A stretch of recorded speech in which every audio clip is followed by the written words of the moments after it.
بسم الله الرحمن الرحيم والعاديات ضبحا فالموريات قدحا فالمغيرات صبحا فأثرن به نقعا فوسطن به جمعا إن الإنسان لربه لكنود وإنه على ذلك لشهيد وإنه لحب الخير لشديد أفلا يعلم إذا بعثر ما في القبور وحصل ما في الصدور إن ربهم. السلام عليكم ورحمة الله وبركاته. அளவற்ற அருளாளரும் நிகரற்ற பேரன்புடையவனுமான எல்லாம் வல்ல அல்லாஹ் என்ற திருப்பெயரை கொண்டு என்னுடைய உரையை நான் ஆரம்பிக்கிறேன். வல்லநாயனின் கருணையும் சாந்தியும் சமாதானமும் நம் உயிரிலும் மேலான நபிகள் பெருமகனார் ரசூலுல்லாஹி ஸல்லல்லாஹு அலைஹி வஸல்லம் அவர்கள் மீதும் அவர்களின் உற்றார் உறவினர்கள் மீதும் அவர்களின் அன்பு தோழர்கள் சஹாபா பெருமக்கள் மீதும் நம் எல்லோரின் மீதும் என்றும் உண்டாகட்டுமாக. அன்பிற்குரிய பெரியவர்களே, தாய்மார்களே, சகோதர சகோதரிகளே, நபி வழியே நம் வழி என்பது எனக்கு தலைப்பு. இந்த தலைப்பை நாம் மாற்று மத நண்பர்கள் மத்தியில் பேச வேண்டிய ஒரு தலைப்பு. துரதிர்ஷ்டவசமாக இதை முஸ்லீம்கள் மத்தியில் சொல்ல வேண்டியிருக்கிறது. ஏன் இந்த மாதிரி முஸ்லீம்கள் மத்தியில் சொல்ல வேண்டியிருக்கிறது என்று சொன்னால், நபியை ஏற்றுக்கொண்டிருக்கிறார்கள், ஆனால் நபி வழி எந்த பெரும்பாலான முஸ்லிம்கள் இன்றைக்கு நபி வழி என்றால் என்ன என்று தெரியாமல் செய்து கொண்டிருப்பதை பார்க்கிறோம். இன்னும் சொல்ல போனால் இது போன்ற தலைப்புகளை பலவிடத்தும் நாம் பேசியிருக்கிறோம். எத்தனையோ தலைப்புகள் இருக்கும் பொழுது மீண்டும் மீண்டும் ஏன் இதை பேச வேண்டும்? எத்தனையோ தலைப்பு இஸ்லாத்தில் இருக்குது, குர்ஆன்ல, ஹதீஸ்ல என்று சொன்னால், மற்ற பல தலைப்புகளை நீங்கள் எடுத்துக்கொண்டால் முஸ்லிம் சமுதாயம் ஏற்றுக்கொள்ளும். வட்டி வாங்கக்கூடாது, கொலை செய்யக்கூடாது, கொள்ளையடிக்கக்கூடாது, திருடக்கூடாது என்ற எந்த தலைப்பை நீங்கள் பேசினாலும் சரி, முஸ்லிம் சமுதாயத்தில் யாரும் அதை மறுக்கப் போவதில்லை. ஆனால் இது போன்ற தலைப்பை சொல்லும் பொழுதுதான் அவர்களுக்கு மறுப்பு, எதிர்ப்பு ஏற்படுவதை பார்க்கிறோம். என்ன காரணம் என்றால், பாவமான காரியத்தை நன்மை என்று செய்கிறார்கள். அதுதான் பிரச்சனை. ஒரு தவறை தவறு என்று ஒத்துக்கொண்டால் திருந்துவதற்கு வாய்ப்பு இருக்கிறது. ஒரு தவறையே நன்மை என்று நினைக்கும் பொழுது அதை புரிய வைப்பதற்காகத்தான் இதை மீண்டும் மீண்டும் மீண்டும் இந்த தலைப்பில் நாம் பேச வேண்டியிருக்கிறது. இந்த நபி வழி நம் வழி என்பது இதில் மிக முக்கியமாக கவனிக்க வேண்டிய விஷயம் என்ன என்று சொன்னால், திருமறை குர்ஆனில் நபிகள் நாயகம் ஸல்லல்லாஹு அலைஹி வஸல்லம் அவர்களுக்கு கொடுக்கப்பட்ட உத்தரவாதம், கேரண்டிங்கிறாங்கல்ல, உத்தரவாதம், உலகில் வேறு யாருக்கும் அந்த உத்தரவாதம் கொடுக்கப்படவில்லை. இதை முதலில் நாம் கவனிக்க வேண்டும். என்ன உத்தரவாதம்? நீங்கள் அல்லாஹ்வை நேசித்தால், அல்லாஹ் உங்களை நேசிக்க வேண்டுமானால், உங்கள் பாவங்கள் மன்னிக்கப்பட வேண்டுமானால், மூன்று விஷயம் இருக்குதுல. நாம் அல்லாஹ்வை நேசிக்கிறோமா இல்லையா என்றால் எல்லோரும் நாம் ஒத்துக்கொள்வோம். எல்லோரும் அல்லாஹ்வை நேசிக்கத்தான் செய்கிறார்கள். தர்காவுக்கு போறவன், தகர்தாயத்தை எழுதுறவன், கொடி எடுக்கிறவன், மோல் தோதுறவன், பாத்தியா ஓதுறவன், எல்லா முஸ்லிம் சமுதாயத்தில் அனைவருமே அல்லாஹ்வை நேசிக்கத்தான் செய்வார்கள். அல்லாஹ் நம்மை நேசிக்கிறானா? அது முக்கியம். யார்கிட்ட கேளுங்க, முஸ்லீம் எந்த முஸ்லீம்கிட்ட கேளுங்க, நீ அல்லாஹ்வை விரும்புகிறாயானா? ஆமா, விரும்பத்தான் செய்யறம்மா. அதை யாரும் மறுக்க மாட்டார்கள்.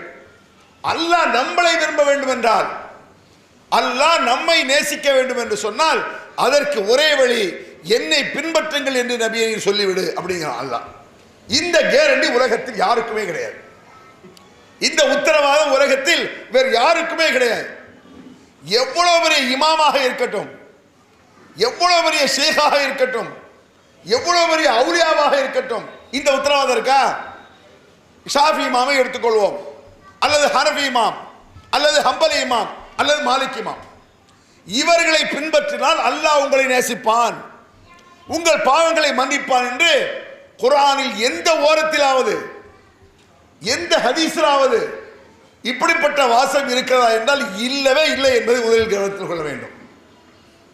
அப்ப நபிகள் நாயகம் ஸல்லல்லாஹு அலைஹி வஸல்லம் அவர்களுக்கு மாத்திரம்தான் இது போன்ற உத்தரவாதத்தை அல்லாஹ் தருகிறான். நபிகள் பெருமானார் சொன்னார்கள், லா யுமினு அஹதுக்கும் ஹத்தா அகூன அஹப்ப இலைஹி மின் வாலிதிஹி வ வலதிஹி வன் நாஸி அஜ்மஈன்.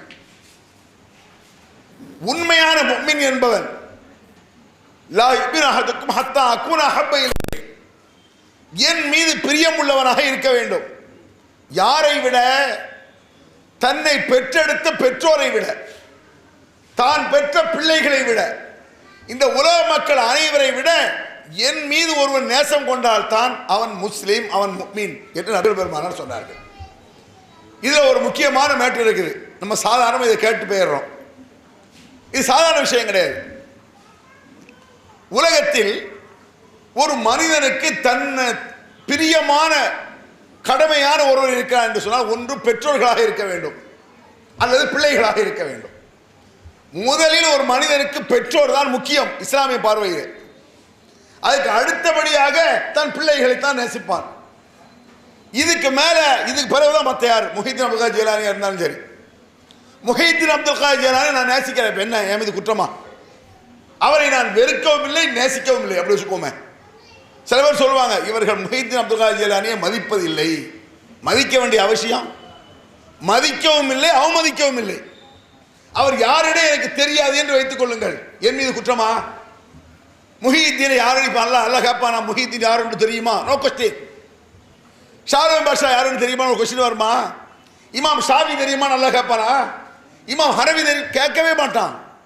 அல்லாஹ் என்ன கேட்கிற, ஹனஃபி இமாம் தெரியுமான்னு கேட்டா தெரியாண்டா அல்லாஹ் குற்றம் பிடிப்பானா? பெற்றோரை தெரிந்திருக்கணும், பெற்றோருக்கு மதிக்கணும், பிள்ளைகளை மதிக்கணும். பெற்றோரை மதிக்காவிட்டால் குற்றம், பிள்ளைகள் மீது அன்பு இல்லை என்றால் குற்றம். அவுலியாக்களோ அல்லது இமாம்களோ அவர்களை நாம் மதிப்பதும் அவமதிப்பது என்ற பேச்சுக்கே இஸ்லாத்தில் இடமில்லை. நேரடியாக ஒரு முஸ்லீமை மதிக்கிறது வேற சமாச்சாரம். அப்ப நபிகள் நாயகம் ஸல்லல்லாஹு அலைஹி வஸல்லம் அவர்கள் தன்னை பெற்றெடுத்த பெற்றோரை விட, தான் பெற்ற பிள்ளைகளை விட என்னை பெரிதாக கருதினால்தான் அவன் ஒரு முஸ்லீம் என்று நபிகள் நாயகம் ஸல்லல்லாஹு அலைஹி வஸல்லம் அவர்கள் சொன்னார்கள். இந்த இடத்தில் மிக முக்கியமான ஒரு மேட்டர் நம்ம எதை பேச வேண்டியிருக்கு? திருமறை குர்ஆனும் நபிகள் நாயகம் ஸல்லல்லாஹு அலைஹி வஸல்லம் அவர்களும் என்ன விஷயத்தை கடுமையாக சாடுகிறார்கள், எந்த விஷயத்தை?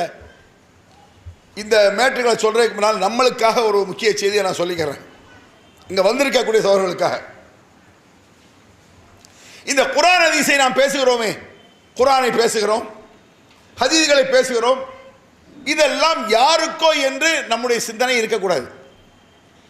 குர்ஆனை பேசுவது கேட்பதற்காக அல்ல, நபி வழியை பேசுவது கேட்பதற்காகவா?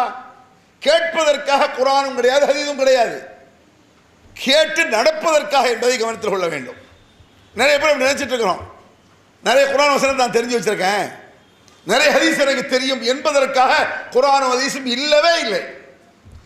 எத்தனை குர்ஆன் வசனத்தை செயல்படுத்தினீர்கள் என்று நம்மிடத்தில் அல்லாஹ் கேட்பார். எத்தனை நபிமொழிகளை செயல்படுத்தினீர்கள்?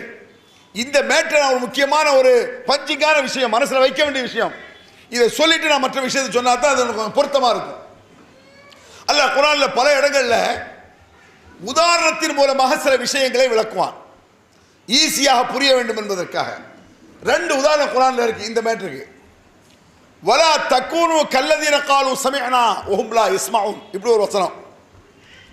ஹும்மிலத் தௌராத் லரபல்லாஹு மஸலல் லதீன ஹும்மிலத் தௌராத் ثم لم يحملوها كمثل الحمار يحمل اسفارا, இப்படி ஒரு வசனம். ரெண்டு வசனத்தினுடைய அர்த்தத்தை பாருங்க. சொன்ன விஷயங்கள் காதில் விழுந்ததா என்று கேட்டால் ஆம், சொன்ன விஷயங்கள் காதில் விழுந்தது என்று சொல்வார்கள். ஆனால் உண்மையில் அவர்கள் காதில் சொன்னது விழவில்லை அப்படின்னு அல்லாஹ் குர்ஆன்ல சொல்றான். இது என்ன அர்த்தம் புரியுதா? ஒரு விஷயத்தை இப்ப நான் சொல்றேன், குர்ஆனை ஒரு ஹதீஸை சொல்றேன், சொன்னது விளங்குச்சான்னு நான் கேட்குறேன். நான் சொன்னவங்க காதில் விழுந்துச்சான்னு கேட்குறேன். விழுந்ததுன்னு நீங்கள் சொல்கிறீங்க. அல்லாஹ் தஆலா அது விழவில்லைங்கிறான். ஏன் அப்படி சொல்கிறான் தெரியுமா? எந்த ஒரு விஷயம் காதில் விழுந்து செயல்படுத்தப்படாவிட்டால் அது காதில் விழவில்லைன்னு அர்த்தம் இஸ்லாத்தில். வச்சுக்கணும். ஒரு தொழுகையை பற்றி பேசினார், தொழுகை அமல்களை பற்றி பேசினார். அது உங்கள் காதில் விழுந்துச்சு, விழுந்ததாக ஆகாது இஸ்லாத்தில். விழுந்த விஷயத்தை அமல்படுத்தினால்தான் விழுந்தது என்று அர்த்தம். வச்சுக்கிடுங்க. இல்லை என்று சொன்னால் நீங்கள் ஒரு செவிடர்கள் என்று நம்மை பார்த்து அல்லாஹ் குர்ஆன்ல சொல்கிறான். நடைமுறையிலும் அப்படிதான். அது வேலைக்கு ஈஸியாக விளங்கலாம். நடைமுறை இருக்குல்லங்க, நடைமுறை நம்ம என்ன செய்வோம்? சொன்னது காதில் விழுந்தால் நம்ம ஏற்றுக்க மாட்டோம். அது எப்படி விளங்குற? ஒரு ஸ்கூலில் வாத்தியார் இருக்கார், அப்படி வச்சுக்கோங்க. ஒரு பையன் சரியாக ஒழுங்காக படிக்க மாட்டேங்கிறான், கவனமாக படிக்காமல் அசால்ட்டாக இருக்கான். வாத்தியார் என்ன செய்வார்? டேய் கவனமாக பார்த்து படுறா அப்படிம்பார். டேய்னு கூப்பிட்டோன்னா அவன் பேர் அப்துல் காதர் இப்படி பார்க்கான், கீழே கவனிச்சு படுறா. இப்போ நான் சொல்கிறேன் உங்கள்கிட்ட, சின்ன குழந்தைகள்லாம் ரொம்ப சத்தம் போட்டுட்டு இருக்குது, கொஞ்சம் கண்ட்ரோல் பண்ணுங்கள், அமைதிப்படுத்த பேசாமல் இருப்பாங்க. அதுதான் அர்த்தம். அதில் சில பேர் என்ன செய்வாங்க? குழந்தைன்னா சத்தம் போடத்தான் செய்யும். இதையெல்லாமா இவர் சொல்கிறாரு? வீட்டில் மெகா சீரியல் நாடகம் பார்க்கும்பொழுது குழந்தை சத்தம் போட்டால் சனியனை வச்சுட்டு ஒரு படம் பார்க்கணும், வாயை பிடிச்சி ஒரே அமுக்கும். பெத்த புள்ள சனியனா போயிடுவான். நீ பார்க்குற மெகா சீரியல் தான் சனியன், அதுதான் இபிலிஸே. எதுக்கு நான் சொல்கிறேன்னா, அடே மார்க்க விஷயத்தை சொல்லும் பொழுது மட்டும்தான் இந்த டைலாக் வரட்டு வாதம். மற்ற விஷயத்தில் இந்த வாதம் வர்றது இல்லையே. நல்லா யோசிச்சு பாருங்க. அப்போ திருமறை குர்ஆன் என்ன சொல்லுதுன்னா, வலா தக்கூனு கல்லதீன காலு சமிஅனா வஹும் லா யஸ்மஊன். காதில் விழுந்ததா என்று அவர்களிடத்தில் கேட்க, யூத கிறிஸ்தவர்கள் சொல்றாங்க, காதில் விழுந்ததா என்று அவர்களிடத்தில் கேட்கப்பட்டால் விழுந்தது என்று சொன்னார்கள். உண்மையில் அவர்கள் காதில் அது விழவில்லை. காரணம், விழுந்ததை செயல்படுத்தவில்லை. விழுந்ததை செயல்படுத்தாவிட்டால் உன் காதில் விழவில்லை. சொல்ல போனால் செவிடனுக்கு சமம். இப்படி ஒரு உதாரணம். இது எல்லாருக்கும் பொருந்தும். குர்ஆனை, ஹதீஸை, நபி வழியை யார் யாரெல்லாம் கேட்கிறார்களோ, உபதேசத்தை யார் யாரெல்லாம் கேட்கிறார்களோ, அவர்கள் கேட்டு அதை செயல்படுத்தாவிட்டால் செவிடன் காதில் சங்கு ஊதுவது என்பார்களே, அந்த நிலைக்கு ஆகிவிடும் என்று இப்படி ஒரு உவமையை அல்லாஹ் சொல்கிறான். இன்னொரு உதாரணம் பாருங்க. அது கொஞ்சம் சொரணையை தட்டுற மாதிரி இருக்கும். சொரணை வர்ற அளவுக்கு சொல்லுவாங்கம்மாங்கல்ல, அந்த மாதிரி உதாரணம். என்ன உதாரணம்? கழுதையின் உதாரணத்தை அல்லாஹ் குர்ஆன்ல கேட்கிறான். மஸலுள்ள குர்ஆன்ல சொல்றான், மஸலுல்லதீன ஹும்மிலு தௌராத் ثم لم يحملوها كمثل الحمار يحمل أسفارا. தௌராத் வேதம் யாருக்கு இறக்கப்பட்டதோ, அருளப்பட்டதோ, சுமத்தப்பட்டதோ, அவர்கள் அந்த தௌராத் வேதத்தை சுமந்து கொள்ளவில்லை, மாறாக புத்தக மூட்டைகளை சுமக்கக்கூடிய கழுதைகளை போன்றிருந்தார்கள் அப்படிங்கிறான் அல்லாஹ். இது எப்படி விளங்கிறது? பொதுவாக இப்படி சொல்லப்படுது குர்ஆன்ல. ஒரு 30 வருஷத்துக்கு முன்னாலே ஞாபகம் வச்சுக்கிடுங்க. ஒரு 45-50 வயசுள்ள ஆளுக்கு தெரியும். அதோட வயசு கம்மியானாலும் அவங்களுக்கு கேட்டு தெரிஞ்சுக்கிடுங்க. 30 வருஷத்துக்கு முன்னால இந்த ஆலிம் சாக்களை வரவேற்பாங்க, பார்த்துருக்கீங்களா? ஊர்களில் பெரிய மீலாது விழா நடத்துவாங்க, பெரிய கூட்டங்கள் நடத்துவாங்க. எப்படி வரவேற்பாங்க? இப்போ அதெல்லாம் இல்லை, குறைஞ்சி வச்சு. 30 வருஷத்துக்கு முன்னால் வரவேற்கும் பொழுது மௌலானா மௌலவி அவர்களே வருக, பஹருல் உலூம் கல்வி கடலே வருக, பெருசாக போட்டிருப்பாங்க. பஹருல்னா கல்வி கடல் அர்த்தம். பஹருல் உலூமே வருக, கல்வி கடலே வருக, கன்சுல் உலூம் கல்வியின் பெட்டகமே வருக, அல்லாமாவே வருக, முல்லாவே வருக, குல்லாவே வருகன்னு பெருசாக என்ன செஞ்சிருப்பாங்க, போர்டு போட்டு வரவேற்பாங்க. ஏன் இப்படி வரவேற்றாங்க? இப்போ அது குறைஞ்சி வச்சு வைக்கப்படுறாங்க அப்படி சொல்றதுக்கு. ஏன் அப்படி வரவேற்பாங்கன்னு சொன்னால், இவர் இஸ்லாத்தை கரைத்து குடித்திருக்கிறார், இவருக்கு தெரியாத இஸ்லாம் இல்லை. பஹருல் உலூம்னா கல்வி கடல்னா அனைத்து குர்ஆன் வசனங்கள் ஹதீஸ் எல்லாம் கரைச்சு குடிச்சிருக்காரு அப்படின்னு நினைச்சுக்கிட்டு வரவேற்பார்கள். நம்மள்டே கொஞ்சம் கொஞ்சம் அப்படி இருக்குது, பெருசா இல்லாவிட்டாலும். ஒரு ஆலிம்சா, ஒரு அஜர்த்து, ஒரு தௌஹீ சிந்தனை இருந்தால் கூட நம்மிடத்தில் கூட எப்படி இருக்குது, ஒரு மதர்சால படித்து ஒரு ஆலிம்சா தாடி மாடிமானா அவருக்கு நீங்கள் கொடுக்குற மரியாதை எக்ஸ்ட்ரா இருக்கும். அது எப்படி பார்க்கலான்னு சொன்னால், உங்கள் வீடுகளில் உங்கள் அண்ணன் நண்பர்கள்ட்ட, நண்பன் அண்ணன் தம்பி வீடு இதுல எல்லாம் சலாமே சொல்ல மாட்டேன், பெருசாக இருக்காது சலாம். யாரெல்லாம் பொண்டாடி சலாம் சொன்னா சொல்லுங்க பார்ப்போம். இங்கே வீட்டுக்குள்ளே போகும்போது பொண்டாடி யாராவது சலாம் சொல்லிருக்கலாம், மனைவி பேர் யாராவது புருஷனுக்கு சலாம் சொல்லிருக்கலாம், பெரும்பாலும் வராது. சலாம் சொல்லனாலே ஒரு அஜர்த்து, ஒரு ஆலிம்சா, தாடி பாடி தலை போதான் வாங்க. இந்த சின்ன குழந்தைகள் சில வீட்டுகளுக்கு போகிறோம்னா சின்ன குழந்தைகள் இல்லை, அவங்க அம்மா மாதிரி வந்திருக்க சலாம் சொல்லு, அந்த மாதிரி சலாம் சொல்லு, பை பை. இது ஏன்னா இஸ்லாம் இல்லை, நம்ம பேசுகிறோமே ஒழிய உண்மையிலே இல்லை. நடைமுறை ப்ராக்டிக்கல்னு சொல்லுவாங்கல்ல, நடைமுறையில் bye bye hi hi tata தான் இருக்கே தவிர சலாம் இருக்கா? அப்போ நம்மளே அறியாமலே கூட நம்ம என்ன நினைக்கிறோம், ஒரு ஒரு வகையான குருட்டு பக்தி. அவர் அஜர்த்தா இருக்கணும், ஒரு ஆலிம்சாவாக இருக்கணும். நான் எத்தனை பேற்ற என்னுடைய அனுபவத்தில் பார்த்துருக்கேன். சில சகோதரர்களுக்கு நம்ம ஃபோன் பண்ணி இன்றைக்கி நடக்கிறேன், பல மீட்டிங்கில் சொல்லியிருக்கேன். ஆனாலும் தினசரி ஒவ்வொரு நாள் நடக்கத்தான் செய்யுது. என்னன்னா, இப்போ நான் ஒரு ஆள் ஃபோன் பண்ணுறேன்னு வச்சுக்கோங்களேன், நம்மளுடைய சகோதரருக்கு அஸ்ஸலாமு அலைக்கும் நான் சொல்கிறேன். அவர் ரொம்ப நீட்டி வலைக்கும் சலாம் வரஹ்மத்துல்லாஹி வபரகாத்துஹு, யாருங்க அப்படின்னு அவர் கேட்காரு எதிர்முனையில். நான் அப்துல் ரஹ்மான் ஃபிர்தோஸ் பேசுகிறேன். அப்துல் ரஹ்மான் சியா அஸ்ஸலாமு அலைக்கும். முதல்ல நான் சொன்னேன் அஸ்ஸலாம் என்ன, அப்புறம் வலைசலாம் இது என்ன, இதே ஏன் இப்படி வருது தெரியுமா? அப்போ அவர் முதல்ல சொன்ன அஸ்ஸலாமு அலைக்கும் ஒரு அமலே இல்லை, ஃபார்மாலிட்டி. அஸ்ஸலாமு அலைக்கும் அப்படியா, இஸ்லாம் அப்படியே காட்டுது. விளங்கி ஒருவருக்கு துவா செய்வது சலாம் என்பது. அல்லாஹ் உங்களுக்கு அருள் செய்வானாக என்று நான் உங்களுக்கு சொல்கிறேன், மீண்டும் நீங்கள் எனக்கு அல்லாஹ் அருள் செய்வானாகன்னு சொல்றீங்க. சாதாரண விஷயமா அது? அல்லாஹ்வுடைய அருள் கிடைத்து விட்டால் அதுக்கு மேலே உலகத்தில் ஒன்று இருக்கா நான் கேட்குறேன். ஏன் எனக்கு தான் அல்லாஹ் அருள் செய்யணுமா? உங்கள் பெற்றோருக்கு அருள் செய்ய வேண்டாமா? உன் அண்ணன் நம்பிக்கை வேண்டாமா? மனைவி மக்களுக்கு வேண்டாமா? யாராவது மனைவி மக்கள் சலாம் சொல்லியிருக்கீங்களா? அஸ்ஸலாமு அலைக்கும் சொல்ல மாட்டேங்கிறீங்களே? யோசிச்சு பாருங்க. வேணும் 100ல் 1-2 இருக்கலாம். நம்ம நீங்கள் இன்னைக்கு திடீர்னு ஆரம்பிங்க பிஸ்மில்லான்னு ஆரம்பித்தா கொஞ்ச நாளைக்கு சிரிப்பாக தான் இருக்கும்.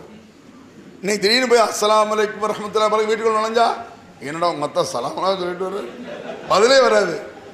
இது எதுக்கு சொல்கிறேன்னா, ஹதீஸில் கேள்விப்படுறோம், நடைமுறையில் இல்லை. வேற என்ன கேள்விப்படுறோம், நடைமுறையில் இருக்கா? சின்ன சின்ன அமல்களின் மூலமாக சொர்க்கம் போகலாம்ங்கிற ஒரு சம்பவத்தை சொன்னார எனக்கு முந்தி பேசின சகோதரர், நடைமுறையில் இல்லை. அப்போ குர்ஆன் ஹதீஸை கேள்விப்பட்டு நடைமுறையில் இல்லாவிட்டால் நாமும் செவிடர்கள். அதான் அர்த்தம். அல்லாஹ் குர்ஆனில் சொல்லி காட்டுறான், மஸலுல்லதீன ஹும்மிலு தௌராத் சும்மலம் யஹ்மிலுஹா கமஸலில் ஹிமாரி யஹ்மிலு அஸ்ஃபாரா. தௌராத் என்ற வேதம் அவர்களுக்கு இறக்கப்பட்டது, அவர்கள் அதை சுமந்து கொள்ளவில்லை, ஏற்றுக்கொள்ளவில்லை அப்படிங்கிறான் அல்லாஹ். ஏற்றுக்கொண்டார்கள், அதை விளங்கணும் நீங்க. அவர்கள் ஏற்றுக்கொண்டது அல்லாஹ் ஏன் ஏற்றுக்கொள்ளலாங்கிறான், அதை பார்க்க நீங்க. இப்போ நம்ம இருக்கோம், குர்ஆன் நம்மளுக்கு தானே இறங்குச்சு, ஏற்றுக்கிட்டோமா இல்லையா? சுன்னத் ஜமாத்தாளர்கிட்ட போய் குர்ஆன் யாருக்கு இறங்கிட்டா ஆமாம்பாங்க. அனைத்து மனிதர்களுக்கும் குர்ஆன் இறங்கி இருக்கிறது. அது அல்லாஹ்விடமிருந்து இறங்கிய குர்ஆன் தான் நம்பக்கூடியவர்கள் முஸ்லீம்கள், அவ்வளவுதான். அப்ப நம்ம எல்லாருமே ஏற்றுக்கிட்டோம். இந்த ஏற்றுக்கொள்ளலை ஏற்றுக்கொண்டதாக அல்லாஹ் ஒத்துக்கொள்ளவில்லை. அதான் பாயிண்ட் முக்கியம். குர்ஆன் இறங்கிருச்சுன்னு ஏற்றுக்கிட்டோமே, அது ஏற்றுக்கொண்டது ஆகாது. தௌராத் இறங்கிருச்சுன்னு ஏற்றுக்கிட்டானோல, அது ஏற்றுக்கொண்டது ஆகாது. இறங்கியதை ஏற்றுக்கொண்டதை செயல்படுத்தாவிட்டால் இவன் ஏற்றுக்கொள்ளவில்லை அப்படின்னு அர்த்தம். அதுக்குதான் அல்லாஹ் தஆலா புத்தக மூட்டைகளை சுமக்கக்கூடிய கழுதைகளை போல அப்படிங்கிறான். இதை புரிஞ்சு கொள்றதுக்கு தான் நான் ஒரு உதாரணம் சொன்னேன். அல்லாம அவர்களே வருக பெரிய பெரிய போஸ்ட் அடிப்பாங்க. அந்த அஜர்மார்கள் என்ன குர்ஆன் ஹதீஸை கரைத்து கொடுத்திருக்கான்னு நினைச்சுக்கிட்டு, ஆனா உண்மையில் குர்ஆனை தெரிந்திருந்தாலும் அவனை அல்லாமாவாக அறிஞனாக ஏற்றுக்கொள்ளாது இஸ்லாம். நம்மளே இங்க இருக்கோம், 100 ஹதீஸ் 1000 ஹதீஸ் லட்சம் ஹதீஸ் தெரிஞ்சாலும் இருப்பீங்க, எல்லா குர்ஆன் வசனத்தை தெரிஞ்சவங்க இருப்பீங்க. தெரிந்து விட்டால் அவன் குர்ஆன் ஹதீஸை தெரிந்தவனாக ஆகாது, அதை நடைமுறைப்படுத்தினால் தான் தெரிந்தவனாகும். இல்லை என்றால் புத்தக மூட்டைகளை சுமக்கக்கூடிய கழுதைகள் அப்படின்னா என்ன? புத்தக மூட்டைகளை சுமக்கக்கூடிய கழுதைனா என்ன? ஈஸியாக புரிய வச்சிடறேன். ஒரு கழுதை, பஞ்சகல்யாணம் சொல்லுவாங்கள்ல, கழுதை இருக்கு. அந்த கழுதையினுடைய முதுகில் குர்ஆன் ஒரு செட்டு, புகாரி, முஸ்லிம், அபுதாவுது, இப்னு மாஜா, திருமதி என்ற எல்லா ஹதீஸ் கலந்தாங்களும் அந்த கழுதை முதுகில் வச்சாச்சு. எல்லா ஹதீஸும் கழுதை முதுகில் இருக்கு, எல்லா குர்ஆன் வசனம் அனைத்தும் இருக்கு. அந்த கழுதை முதுகில் கெட்டி அந்த கழுதை அப்படியே நடந்து வருது. யாரோ அந்த கழுதையை பார்த்து வாங்க மௌலானா மௌலவி பஞ்சகல்யாணம் அவர்களே வருகம்மாலாம் சொல்ல மாட்டோம். ஏன் சொல்ல மாட்டோம்? கழுதை முதுகில் குர்ஆன் தான் ஆலிம் சாவாது, அது என்ன மௌலானாவா? ஏன் சொல்ல மாட்டோம்? அது அமலை செய்யாது. கழுத முதல்ல குர்ஆன் இருந்தா என்ன, தங்கை இருந்தானே, தகர தட்டு இருந்தானே, அது போட்ட விட்டையை வச்சாலும் சமந்துக்கிட்டு வரும். யோசிச்சு பாருங்க. அப்ப கழுதை எவ்வளவு மரியா அல்லாஹ் இப்படி சொல்றானா, நீ குர்ஆன் வசனத்தை தெரிந்து நபிமொழிகளை தெரிந்து நீ அமல் செய்யாவிட்டால் குரானையும் ஹதீஸையும் சுமந்து போகக்கூடிய கழுதை போலங்கிற மறைமுகமாக அல்லாஹ் சொல்கிறான். ஜாக்கிரதை. ஏன்னா இந்த விஷயங்கள், சில விஷயங்கள் இருக்குல்ல, இது எல்லாருக்கும் நினைக்கக்கூடாது. யார் குரானுடைய அமலை செய்யவில்லையோ, யார் நபி வழியை நடைமுறையில் கொண்டு வரவில்லையோ, சும்மா நபி வழியை ஏற்றுக்கொள்கிறார்கள், சும்மா குரானை ஏற்றுக்கொள்கிறார்கள், செயல்படுத்தவில்லை, குரானையும் ஹதீஸையும் சுமக்கக்கூடிய கழுதைகளை போன்றவர்கள். சாதாரண விஷயம் இது. எவ்வளோ கடுமையான வார்த்தை அது. இந்த வார்த்தையை சொன்னால்தான் சில நேரங்களில் அரசுக்கு கூட மண்டையில் தைக்கும். அதை சொல்லி நான் மேட்டருக்கு வந்துடுறேன். பாண்டிச்சேரியில் ஒரு 7-8 மாதத்துக்கு முந்தி, பாண்டிச்சேரி இப்போ இருக்கிற முதல்வர் கிடையாது, அப்போ இருந்த முதல்வர், பாண்டிச்சேரியில் கழுதையிடம் மனு கொடுக்கும் போராட்டம் நடத்தினாங்க. கழுதையிடம் மனு கொடுக்கும் போராட்டம். என்ன போராட்டம்? அங்கே முதல்வருக்கு மனு நிறைய கொடுத்துருக்காங்க, அவன் கண்டுக்கவே இல்லை. எதிர்கட்சிக்காரங்களாம் என்ன எல்லாரும் ஒன்று கூடி பஸ் ஸ்டாண்டுக்கு முன்னால் ஒரு 10 கழுதையை பற்றிட்டு வந்து மனு அது வாயில் ஒன்று இப்படி கொடுக்கான் அப்படின்னு. என்ன, இந்த கழுதையிட்ட கொடுக்குறதும் சரி, முதல்வர்கிட்ட கொடுக்குறதும் சரின்னா போலீஸுக்காரன் மொத்தமாக அடிச்சு பிரித்து எறிஞ்சிட்டான். கோவம் வந்துருச்சு. கழுதைகிறியா என்ன? அப்போ இப்படி சொன்னாத்தான் மண்டையில் ஏறும், இல்லைனா கவர்மெண்ட் கூட கண்டுக்காது. சில விஷயங்களை உச்சகட்டம் எல்லாத்துக்கும் கிடையாது, யாருக்கு இந்த ரோஷம் சொன்னால்தான் ஏறும். அது போல சொல்லப்படும். திருமறை குர்ஆன் அப்படி சொல்லுது. அமல் செய்யாவிட்ட நபி வழி என்பது சாதாரண விஷயம் கிடையாது.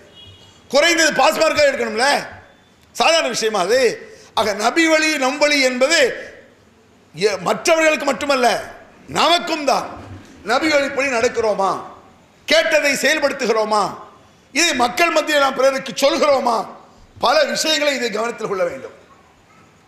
அல்லாஹ் திருமறை குர்ஆனில் சொல்றான், ஒமா கானலி முஃமினின் வலா முஃமினத்தின் இதா கலல்லாஹு வ ரசூலுஹு அம்ரன் ஐ யகுன லஹுல் ஹியரத்து மின் அம்ரிஹிம் வ மன் யாசில்லாஹு வ ரசூலுஹு ஃபகத் ضل ضلالا முபீனா.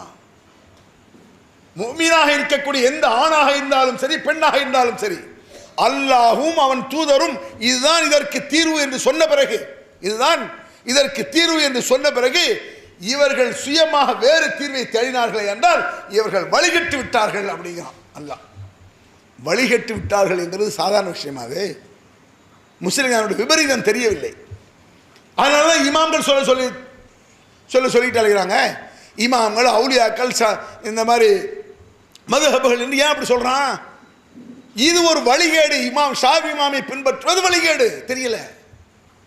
ஹனஃபி இமாமை பின்பற்றினால் வழிகேடு, தெரியல. ஏன்? அல்லாஹ் ஒரு தீர்வை சொல்ல வேண்டும். ஒரு விஷயத்தை இந்த இடத்துல நான் சொல்றேன். இந்த ஹஜ் பெருநாள் வந்துச்சுல்ல, அந்த ஹஜ் பெருநாள் தான் அந்த சிந்தனை எனக்கு யாவத்துக்கு வருது. ஹனஃபி மதுஹபு, அதை சொல்லிட்டு மேட்டருக்கு வந்துடுறேன். எல்லாம் ஃபுல்லாக மதுஹபில் பேச முடியாது, ஒரு மேட்டரை மட்டும் நான் சொல்கிறேன். ஹனஃபி மதுஹபு. ஹனஃபி மதுஹப்னா என்ன? ஹனஃபி ஷாஃபிலாம் பெரும்பாலும் மக்களுக்கெல்லாம் தெரியாது. ஷாஃபி மதுஹபு, ஹனஃபி மதுஹப்னா குறிப்பிட்ட ஆலிம்சாக்கள் தான் சொல்லுவாங்க. புதுசாக ஒரு இஸ்லாத்தில் வர்றாருன்னு வைங்க, ஒரு ஆள் வர்றாரு, கோயம்புத்தூரில் ஒரு ஆள் வந்தார். அப்போ அங்கே ஒரு பையன் இஸ்லாத்துக்கு வந்தவுடனே அங்கே உள்ள சுன்ன ஜமாத் ஹஜ்ஜர்ட்ட போய், நான் இஸ்லாத்தில் வந்துட்டேங்க, எப்படி தொழணும்னு கேட்டார். எப்படி தொழணும்? அந்த ஹஜ்ரத்து, நீ ஷாஃபியா ஹனபியா அப்படின்னா, அப்படி நான் புதுசாக இஸ்லாத்தில் வந்திருக்கேன் அந்த பையன், அப்படின்னா நீ அத்தானு கூப்பிடுயா வாப்பானு கூப்பிடுயா? நான் டேடின்னு கூப்பிடுவேன். அஜத்தை முழிக்காரு. அதுக்கப்புறம் நம்மள்ட்ட வந்தாங்க அந்த பையங்க, கூட்டு வந்தாங்க. சட்டத்தை கேட்கக்கூடிய எவ்வளோ கேலி குத்தாவது பாருங்க. அப்படி இஸ்லாத்தில் இப்படியா ஒரு கொஸ்டின் வரும், ஷாஃபியா ஹனபியான கொஸ்டின் வருமா? எங்கேயாவது வருமா? முஸ்லீமா? இந்த குர்ஆன்ல எப்படி இருக்கு, ஹதீஸ்ல இப்படி இருக்கு சொல்லுவாங்களே. இதெல்லாம் இவங்களாக சொல்வது. சில சட்டங்கள் எழுதி வச்சிருமா பாருங்க. இவங்களுடைய எதிர்வாதங்கள் நிறைய இருக்கு, அதெல்லாம் சொல்லி மாளாது, மணிக்கணக்கில் பேசலாம்.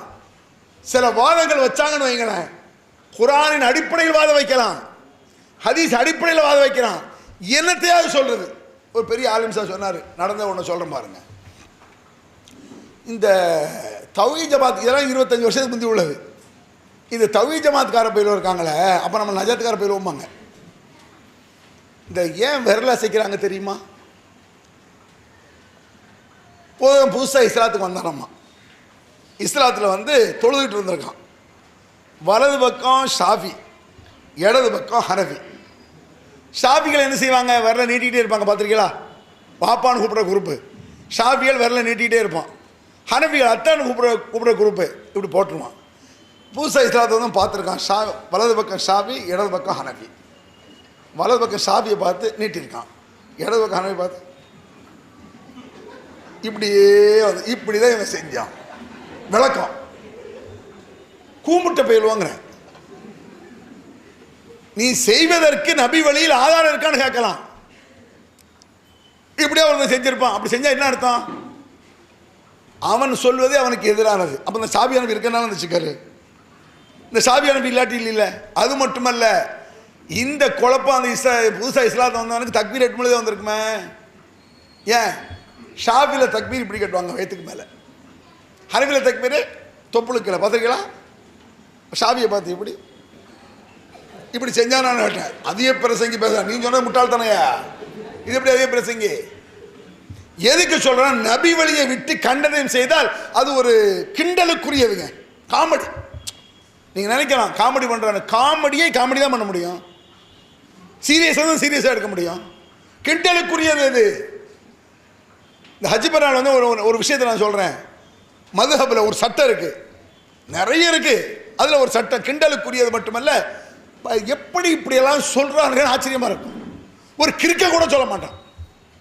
இந்த மதுஹபில் தூக்கிட்டு ஆடுறாங்கன்னு எனக்கு ஆச்சரியமாக இருக்குது.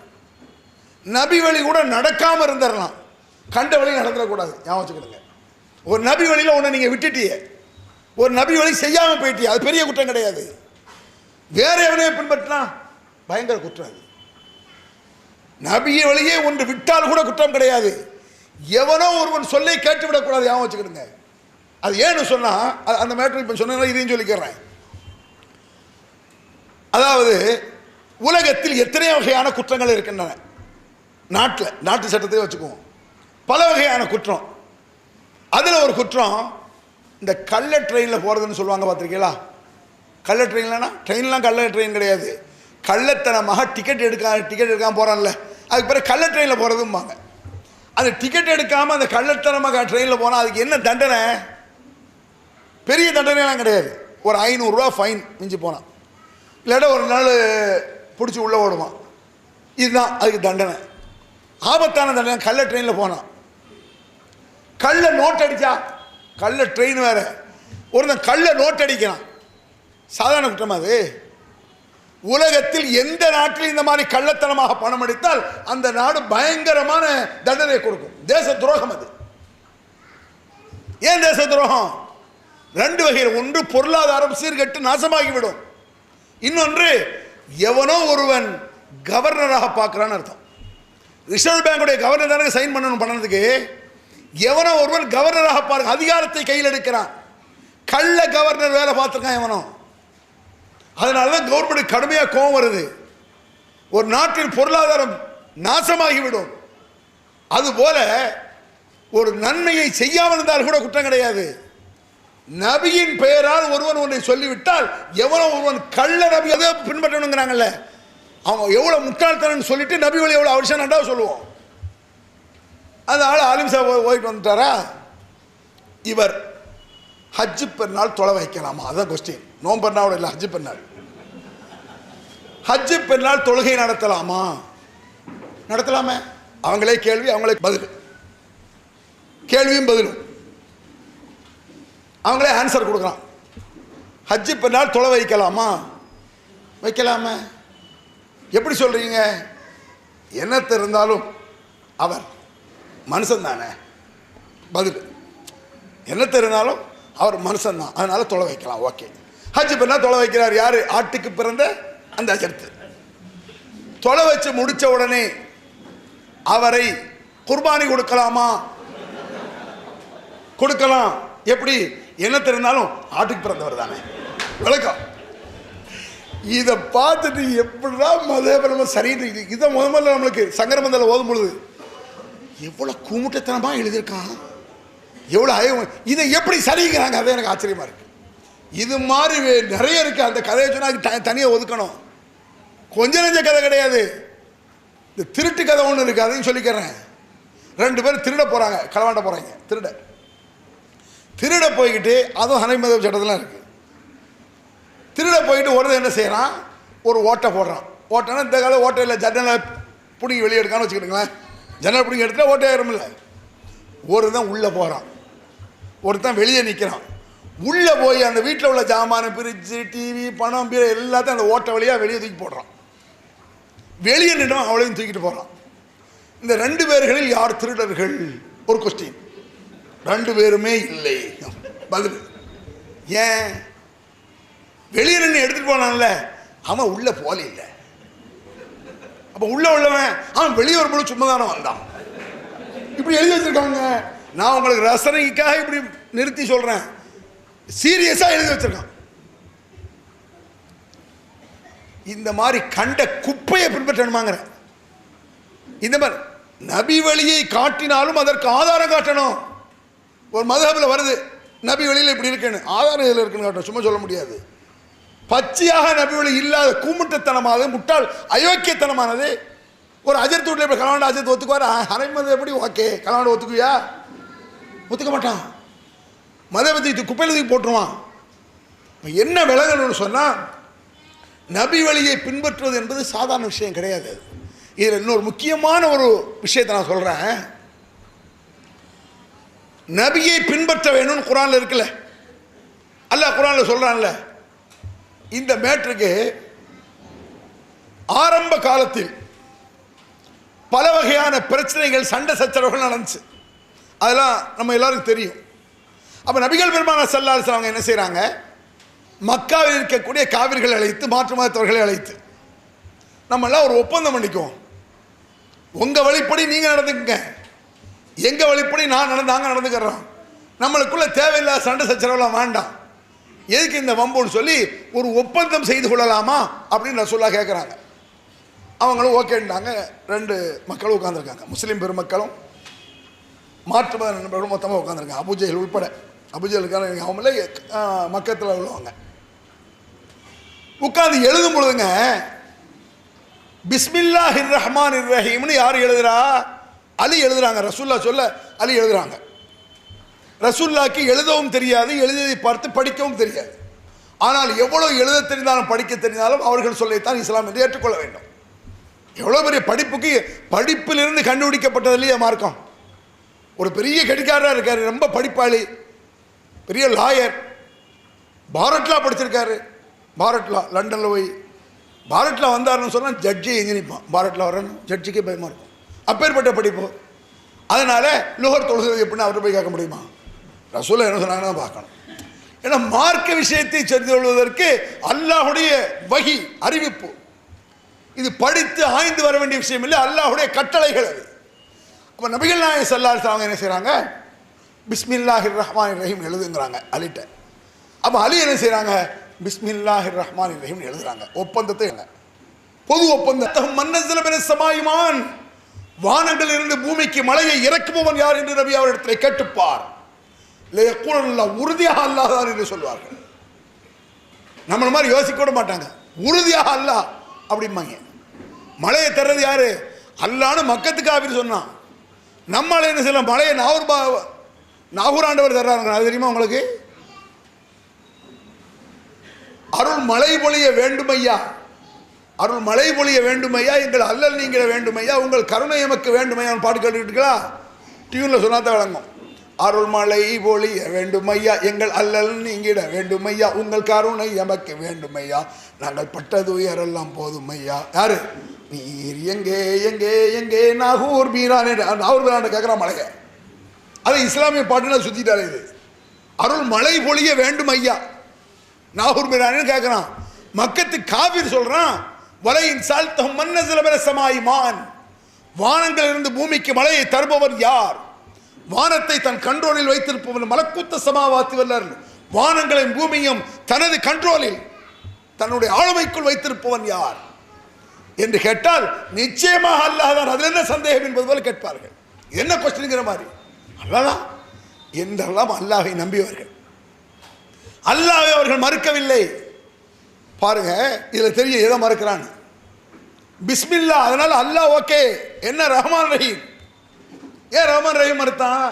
ரஹ்மான் ரஹீம் கொண்டு வந்து ரசூலுல்லா, அதுக்கு முந்தைய அல்லாஹ் வச்சிருக்கான். ரசூலுல்லா அல்லான்னு கொண்டு வந்துட்டு அல்லாஹ்க்கு பேர் ரஹ்மான் பேர் சொன்னாங்க, ரஹீம்னு பேர் சொன்னாங்க குர்ஆன்ல. அப்ப பிஸ்மில்லாஹிர் ரஹ்மானிர் ரஹீம் அது என்ன? ரஹ்மான் ரஹீம் நிப்பாட்டுன்ட்டான். யாரு? மக்கத்தில் இருந்தாங்க. அப்போ ரசூல்லா என்ன செஞ்சாங்க? ரஹ்மான் ரஹீமை அழிச்சிருன்ட்டாங்க. அழிட்ட ரஹ்மான் ரஹீமை அழிச்சிரு. அலி வந்து யோசிச்சாங்க, எங்கே இருக்குன்னு ரசூல்லா கேட்குறாங்க. ரசூல்லாவே அழிக்கிறாங்க ரஹ்மான் ரஹீமை. பிஸ்மில்லா வாக்கி. அதுக்கு அடுத்தவங்க எழுதுறாங்க, அலி மின் முஹம்மதின் ரசூல் இல்லா. அதுதான் வாசகத்தின் முதல் வார்த்தை. மின் முஹம்மதின் ரசூல் இல்லா, அல்லாஹ்வுடைய தூதரிடமிருந்து உள்ள ஒப்பந்தம்னு எழுத போறாங்க. மின் முகமது ரசூலான என்ன? ரசூலுல்லாவிடம் இருந்து, இறை தூதரிடம் இருந்து அப்படின்னு எழுத போறாங்க. அந்த இடத்துல நிப்பாட்டிட்டான். நிப்பாட்டு. ஏன் நிப்பாட்டணும்? என்ன ரசூலுல்லா? ரசூலுல்லான இறை தூதர்னு அர்த்தம். முகம்மதே நீர் இறை தூதரா இல்லையாங்கிறதான பிரச்சனை அப்படின்னா. புரியுதா உங்களுக்கு? நீர் இறை தூதரா இல்லையாங்கிறதான் பிரச்சனை. அது இறை தூதர் ஒப்பந்தத்தில் போடுறீரு. உண்மை நாங்கள் அப்துல்லாவோட மகன் தான் நம்புகிறோம். நீர் இறை தூதர்லாம் கிடையாது. அதனால மின் முஹம்மது பின் அப்துல்லான்னு போடு, அப்துல்லாவுடைய மகன் முகமதுன்னு போடு. அது என்ன இறை தூதர்? அவன் சொல்கிறான், லவ் அலிம்னா அன்னக ரசூலுல்லாஹ் லத்தபஅனாக. முகம்மதே நீர் தான் இறை தூதர் என்பதை நாங்கள் ஒத்துக்கொண்டிருந்தால் உம்மை பின்பற்றியிருப்போம். புகாரில் இருக்கிற சம்பவம். நீர் தான் இறை தூதர் என்பதை நாங்கள் ஒத்துக்கொண்டிருந்தால் உன்னை நாங்கள் பின்பற்றியிருப்போம். இறை தூதரைத்தான் பின்பற்ற வேண்டும். அதான் அர்த்தம் இருக்கு. நீர் தான் இறை தூதர் என்றால் உண்மை நாங்கள் ஒத்துக்கொண்டிருப்போம். இறை தூதரைத்தான் பின்பற்ற வேண்டும். பிரச்சனை என்ன? நீர் இறை தூதர் இல்லை. அதான் அவன் மறுத்தது. எது மறுத்தான் பார்த்தீங்களா? இறை தூதரை பின்பற்ற வேண்டும் என்று மாற்று கருத்து இல்லை அவன்கிட்ட. அல்லாஹ்வுடைய தூதரை தான் பின்பற்றணும். அது என்ன சந்தேகம்? அவன் விளங்கி வச்சிருக்கான். நம்ம மக்கள் விளங்கலாம். எவ்வளோ கொடுமையான ஒரு நிலை பார்த்தீங்களா? எவ்வளோ துரதிருஷ்டவசமானது. அடைய மக்கத்து காவிரி விளங்கி வச்சிருக்கான். என்ன விளங்கி வச்சிருக்கான்? இறை தூதரைத்தான் பின்பற்ற வேண்டும். வேற என்ன? முகம்மது இறை தூதர் இல்லை. நம்மால் என்ன? முகம்மது இறை தூதர் தான், அவரை பின்பற்றக்கூடாது, இமாம்களை பின்பற்றணும். எவ்வளோ கொடுமை பாருங்க. 50-50 பாங்கல்ல, பாதி ஏற்றிக்கிட்டு பாதியை மறைக்கிறது. பாதியை ஏற்றிட்டான். எந்த பாதியை? முகம்மது அவர்கள் இறை தூதர் தான் என்பதை ஒத்துக்கொண்டார்கள் எல்லா முஸ்லிம் மக்களும். அது யார்? லா இலாஹ இல்லல்லாஹ் முஹம்மது ரசூலுல்லாஹ் ஒத்துக்கிறாங்களே. அதை எல்லா பள்ளிவாசலும் அஷ்ஹது அன்ன முஹம்மது ரசூலுல்லாஹ் சொல்றானே. முகமது அல்லாஹ்வுடைய தூதர் ஒத்துக்கிறானே. ஒத்துக்கொண்டால் என்ன செய்யணும்? பின்பற்று. மக்கத்து காவிர்கள் இறை தூதரை பின்பற்ற வேண்டும் என்று ஒத்துக்கொண்டார்கள். ஆனால் முகமது இறை தூதர் இல்லை என்று மறுத்தார்கள். அதனால காஃபிர். இன்றைய முஸ்லீம்கள், முஸ்லீம் சமுதாயத்தில் உள்ளவங்க முகமது இறை தூதர் தான் என்று ஒத்துக்கொள்கிறார்கள். ஆனால் அவரை பின்பற்றவில்லை. எவ்வளவு துர்பாக்கிய நிலை. அஃபத்துமினூன பிபஅலில் கிதாபி வ தக்ஃபுரூன பிபஅலி. குர்ஆனில் உள்ளதில் சிலதை ஏற்றுக்கொண்டு சிலதை மறுக்கிறீர்களா காபிர்களே அப்படின்னு குர்ஆன்ல இருக்க. மறுப்பது என்பது சிலதை ஏற்றுக்கொண்டு சிலதை மறுத்தால் முஸ்லீம் கிடையாதுங்க. எல்லாத்தையும் ஒருத்தை ஏற்றுக்கிட்டான் அப்படி வச்சுக்கோங்க. எல்லாத்தையும் ஏற்றுக்கொண்டு ஒரு விஷயத்தை மறுத்தாலும் சரி, ஒரே ஒரு விஷயத்தை. அது ஏன்? ஷைத்தானை மறக்கிறான் ஒருத்தன். எனக்கு ஷைத்தான் ஒருத்தன் நான் நம்பலை, முஸ்லீமே இல்லை. நான் வச்சுக்கோங்க. முஹையீத்தீன் அப்துல் காதிர் ஜீலானி நம்பல, முஸ்லீம் தான். நான் பார்த்தீர்களா? ஷைத்தானை நம்புறா முஸ்லீமா? முஹையீத்தீன் நம்ப உண்மைதான் அது. அடே ஷைத்தான் இருக்கான்னு அல்லாஹ் குர்ஆன்ல சொல்றான். முஹையீத்தீனை பத்தி குர்ஆன்ல இல்லை, முஹையீத்தீனை பத்தி ஹதீஸ் இல்லை. ஷாஃபி இமாமை நான் நம்பல. இப்போ என்னன்னு? ஹனஃபி இமாமை நான் நம்ப மாட்டேன். நான் என்ன காஃபிரா? சொல்லுங்க, ஆதாரங்கள் காட்ட சொல்லுங்க. ஷைத்தான் இல்லை என்று சொன்னால் அவன் முஸ்லீம் இல்லை. காரணம், ஷைத்தான் உண்டு, அவன் அல்லாஹ்வுடைய விரோதி என்று குர்ஆன்ல இருக்கு. சிலரை ஏற்றுக்கொண்டு சிலதை மறுத்தாலும் முஸ்லீம் இல்லை. அனைத்தையும் ஏற்றுக்கொள்ள வேண்டும். இஸ்லாத்தில் ஏற்றுக்கொண்டு செயல்படுத்த வேண்டும். நபிகள் நாயகம் ஸல்லல்லாஹு அலைஹி வஸல்லம் அவர்கள் இந்த பிதஅத் பற்றி நான் சொன்னேன்ல, இஸ்லாத் நபிகள் நாயகம் ஸல்லல்லாஹு அலைஹி வஸல்லம் பேரில் வருவது என்பது சாதாரண விஷயம் கிடையாது. நபிகள் பெருமானார் ஸல்லல்லாஹு அலைஹி வஸல்லம் ஒரு சொல் விடுபட்டாலும் பரவாயில்லை, எவனுடைய சொல்லை ஏற்றுக்கொள்ளக்கூடாது. ஜாக்கிரதையாக இருக்க வேண்டும். மை யகுல் அலைய மாலம் மக்குல் ஃபல்யதபவ மகாதஹு மினன் நார். நான் சொல்லாத ஒன்றை சொன்னதாக ஒருவன் சொன்னால் அவன் தங்குமிடம் நரகம் என்றார்கள் நபிகள் நாயகம் ஸல்லல்லாஹு அலைஹி வஸல்லம். நரகம்னா என்ன சாதாரண விஷயமா? நரகத்தை சொல்லும் பொழுது நிறைய பேர் கதை மாதிரி கேட்குறீங்க. அதுதான் என்னுடைய பயங்கரம். தெரியல. நரகங்கிறோம்லங்க, கேட்டு கேட்டு புளிச்சு போச்சு நமக்கு. நரகத்தின் கொடூரம் என்பது சாதாரண விஷயம் கிடையாது. உலக விஷயத்தில் ஆசைப்படுகிறோம். உலக விஷயத்தில் எவ்வளவு கவனம் செலுத்துகிறீர்களோ அதில் 10% கவனத்தை செலுத்தினால் போதுமானது. உன் பிள்ளையெல்லாம் படித்து பாஸ் ஆகணும்னு நினைக்கிறீல்ல, அப்படி நினைக்காத ஆளே கிடையாது. எல்கேஜில இருந்து அவன் படித்து வேலை பார்த்து சம்பளம் கொண்ட வரைக்கும் அவன் வெற்றி பெற வேண்டும் என்று நினைக்காத பெற்றோர்கள் இல்லை. அதுல 10% மறுமையில் வெற்றி அடைந்து யாராவது நினைக்கமா? அது சாதாரண விஷயமா? அது அடே புள்ள படிக்கல, முன்னேறல, பிரச்சனை இல்லைன்னு என்னென்ன இல்லை படிக்காட்டி படிக்கணும், படிக்கிறது நல்லது, அது வேறு சமாச்சாரம். படிப்பே படிக்க மாட்டாங்கிறான், ஒன்றும் இல்லை. மார்க்கத்தில் ஒரு கரெக்டாக இருக்கான், ஓகே, அதோட சேர்த்து படிப்பும் வேணும்னு நினைக்கலாம். படிப்பை விட மார்க்கம் லேசாக தெரியுதா இல்லையா? நம்மளுக்கு படிப்பில் எவ்வளோ அக்கறை செலுத்துகிறோமோ தன்னுடைய பிள்ளைகள் மீது, மார்க்கத்தில் அப்படி யாரும் அக்கறை செலுத்துறோமா? யோசிச்சு பாருங்க பார்ப்போம். அவரவர் பிள்ளைகளுக்காக இங்கே துவா செஞ்சிருப்பீங்க நிறைய பேர். என்ன துவா செய்வீங்க? எல்லாருமே செய்வோம். பிள்ளைகளுக்கு என்ன துவா? யாரெல்லாம் என் பையன் நல்லா படிக்கட்டும், நல்ல மார்க் எடுக்கணும், 100க்கு 100 ஆகட்டும், டாக்டர் ஆகட்டும், வக்கீல் ஆகட்டும், இன்ஜினியர், ஓகே. இது மட்டும் துவாவா? யாராவது தன் பிள்ளை யா அல்லாஹ் என் பிள்ளை தொழ வேண்டும் என்று துவா செய்யறோமா? செய்ய மாட்டோம். அது இருக்க ரப்பி ஜஅல்னி முகீமஸ் ஸலாத், யா அல்லாஹ் என்னையும் என் பிள்ளைகளையும் தொழும்படி ஆக்குவாயாக என்று இப்ராஹிம் அலைஹிஸ்ஸலாம் துவா செய்தார். அப்படின்னு வருது.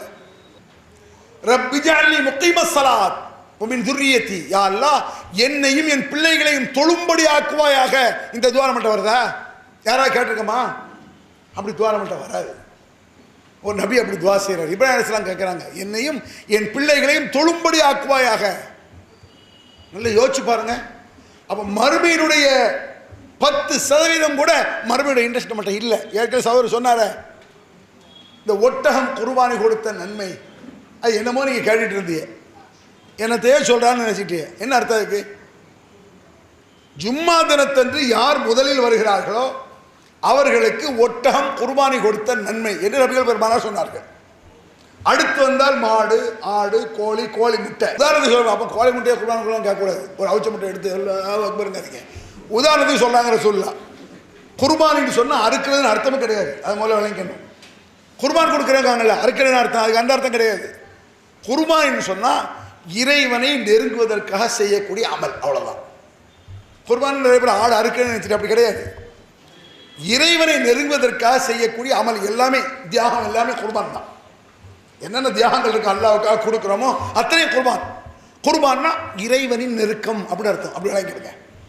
அப்போ ஒரு ஒட்டகையை குர்பானி கொடுக்கும் நன்மை ரசூலுல்லாஹ் சொல்றாங்க. ஏன் இந்த ஒட்டகை குர்பானி கொடுக்கும் நன்மை அடைகிறதுக்கு யாரும் ஜும்மாக்கு போறதில்லை? பெரும்பாலான பள்ளிகள் ஜும்மா பேச ஆரம்பிக்கும் பொழுது ஒரு 10 பேர் 15 பேர் தான் இருப்பாங்க. கடைசியில் எந்திக்கும் போது பார்த்தா ஒரு 500 பேர் தான். எங்கே அந்த மாதிரி எங்கே?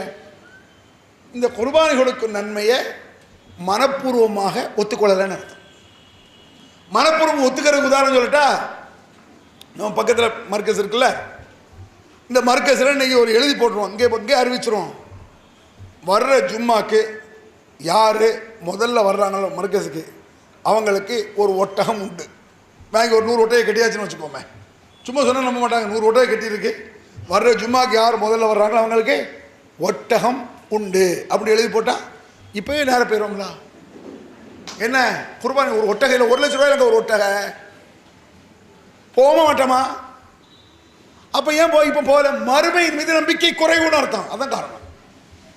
மறுமையில் ஒரு ஒட்டகை கிடைக்கும்னு அல்லாஹ் சொல்கிறான். ஒரு ஒட்டகை என்பது சற்றார குறைந்தது 1 லட்சம், 65-70 ரூபா. நான் கொண்டு வந்து சேர்க்கறதுக்கு 1 லட்ச ரூபா ஆகுது. 1 லட்சம் ரூபான்னு சொன்னால் நம்மளுக்கு வேகம் வருகிறது, செய்கிறோம்.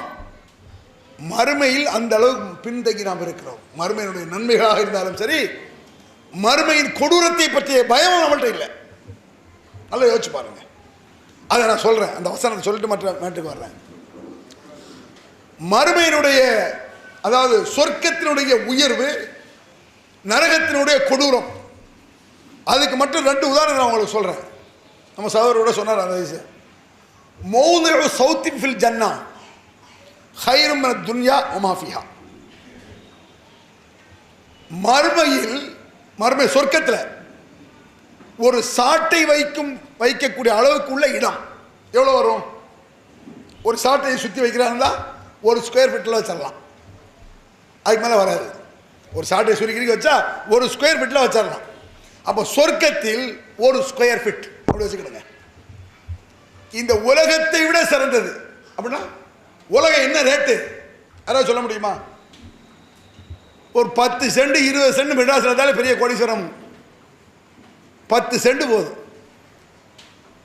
100 ஏக்கர் இருந்தா ஒரு ஆளுக்கு மெட்ராஸில் மெயினில் 1000 ஏக்கர் இருந்தா சொல்லி மாட்டாது. மொத்த உலகம் ஒருத்தனுக்கு சொத்தா இருக்குமா? அது என்ன ரேட் அது சொல்ல முடியுமா? மொத்த பூமி இருக்குல்லங்க, என்னோட ரேட் என்ன? அதை விட சிறந்தது மறுமையில் உள்ள ஒரு ஸ்கொயர் ஃபீட்டுன்னு ரசூலுல்லாஹ் சொல்றாங்க. இது நம்பிக்கை இருக்கா? ஹதீஸ்ல இருக்க. உலகத்திலேயே எவ்வளவு வித்தியாசம் இருக்கு உலகத்தில் தெரியுமா? இந்த இடத்துல ஒரு சென்ட் என்ன விலை? இங்க ஒரு சென்ட் 10 லட்ச ரூபா இருக்கும், கூட இருக்கும். 10-20 லட்ச ரூபா இருக்கும். இதே மீனா இருந்தா 50 லட்ச ரூபா. பாம்பையில் ஒரு சென்ட் எவ்வளோ? 2 கோடி ரூபா. கல்கத்தால 3 கோடி. சிங்கப்பூர்ல 3 கோடி வெள்ளி. ஒரு மாசத்தினுடைய வாடகை 30 லட்ச ரூபாங்கிறான். சிங்கப்பூர் மலேசியால நம்ம நாட்டு பணத்துக்கு 30 லட்ச ரூபா வாடகை ஒரு ரூமுக்கு. இந்த உலகத்தில் உள்ள வித்தியாசம். அதில் வேற சில கிறுக்கு போயிடுவோம். சந்திரமண்டலத்தில் இடம் வாங்கியிருக்காங்க.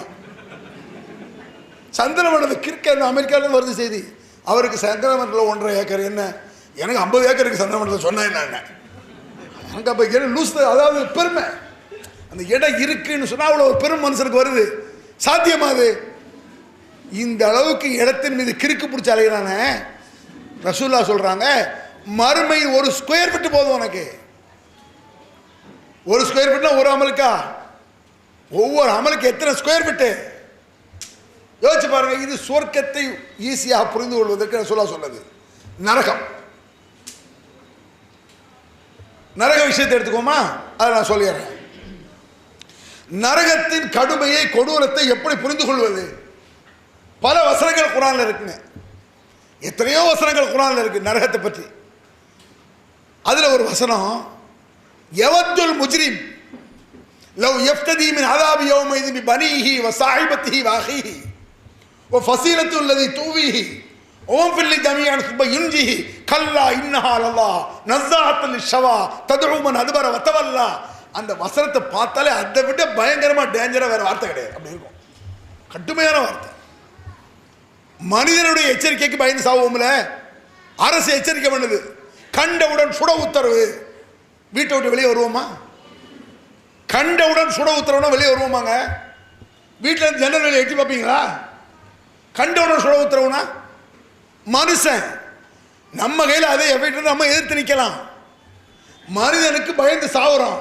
ரப்புல் ஆலமீன் சொல்றான், சாதாரண விஷயமா நரகங்கிறது. யவத்துல் முஜ்ரிமு லவ் யஃப்ததி மின் அஸாபி. இதெல்லாம் நினைச்சு பார்த்தீங்கன்னு சொன்னா, பிள்ளைகளுக்கு எப்படி படிப்பின் மீது நீங்கள் அக்கறை செலுத்துகிறீர்களோ அதை விட பல மடங்கு மறுமையின் மீது அக்கறை செலுத்துவீர்கள். நம்மள்ட்ட இல்லை. அதான் பிள்ளைகள் சலாம் சொல்லணும் என்னன்னு தெரிய மாட்டேங்குது. வணக்க வழிபாடு இல்லை. இன்னும் சொல்ல போனால் நம்முடைய பிற்காலத்தில் பிள்ளைகள் நம்மளோட அன்பாக இருப்பதற்கே இஸ்லாம் வேண்டும். சொல்ல போனால் அல்லாஹ்வுடைய பயம் இருந்தா பெற்றோரை மறப்பானா? அல்லாஹ் நம்மளை பிடிச்சிருவாங்கிற பயம் இருந்தா பெற்றோரை உதாசீனப்படுத்துவானா? யோசிச்சு பாருங்க பார்ப்போம். அல்லாஹ் என்ன சொல்றான் குர்ஆன்ல? யவத்துல் முஜ்ரிம், குற்றவாளி, பாவம் செய்யக்கூடியவன், அல்லாஹ்வை மறந்தவன், நபி வழியை விட்டவன், கண்டதை பின்பற்றுபவன், எல்லாத்தையும் எடுத்துக்கலாம். குற்றவாளிகள் நரகத்தின் கொடூரத்தை பார்ப்பார்கள். அல்லாஹ் காட்டுவானாமா, நரகத்தை பாரு. எதுக்கு காட்டுறான்? அந்த பயங்கரத்தை முதல்ல உணர்ந்து பீதி ஆகணுங்கிறதுக்கா. அடிக்கிறதுக்கு முன்னால எப்படி அடி உழும் மிதி உழும் சொல்றது இருக்க, பீதி ஆகும். அது அல்லாஹ் சொல்றான், குற்றவாளிகள் நரகத்தை பார்ப்பார்கள். நரகத்தை பார்த்து விட்டு சொல்லக்கூடிய வார்த்தையை எல்லோரும் யோசிச்சு பாருங்க.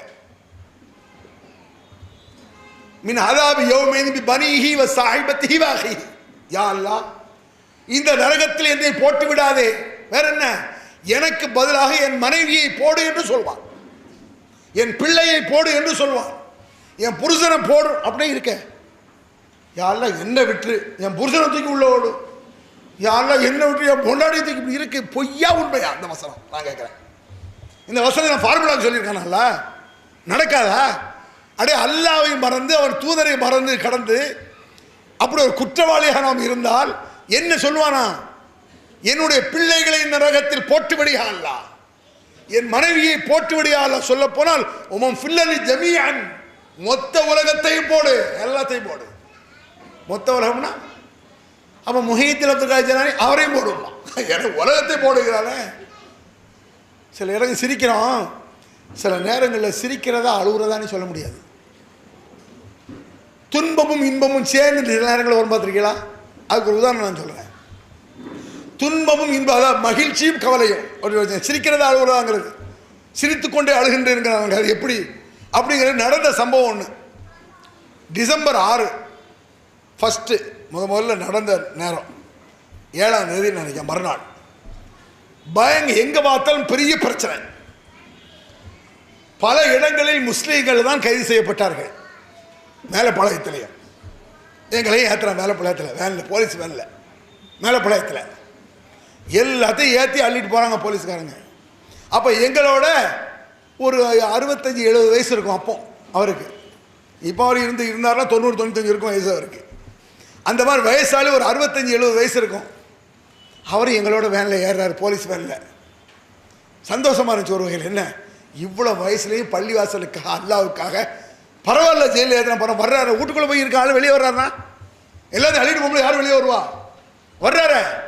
ரொம்ப சந்தோஷமாக இருந்துச்சு. நம்மளுக்கு ஒரு அது கவலை இல்லை. அதுக்கப்புறம் இவ்வளோ பெரிய வயசாளி வர்றாரு, 65-70 வயசு இருக்குது, மெதுவாக வர்றாரு. வாங்க பெரியவரன்னு உள்ள கூப்பிட்றோம். மேலே வேனில் ஏறும் பொழுதே யா முஹீத்தீன் இதை கேட்க மாட்டீங்களா? இதை அடிச்சுட்டு போகிறத போலீஸ்காரன் யோமரா முஹீத்தீன் அவனையும் கூப்பிடல.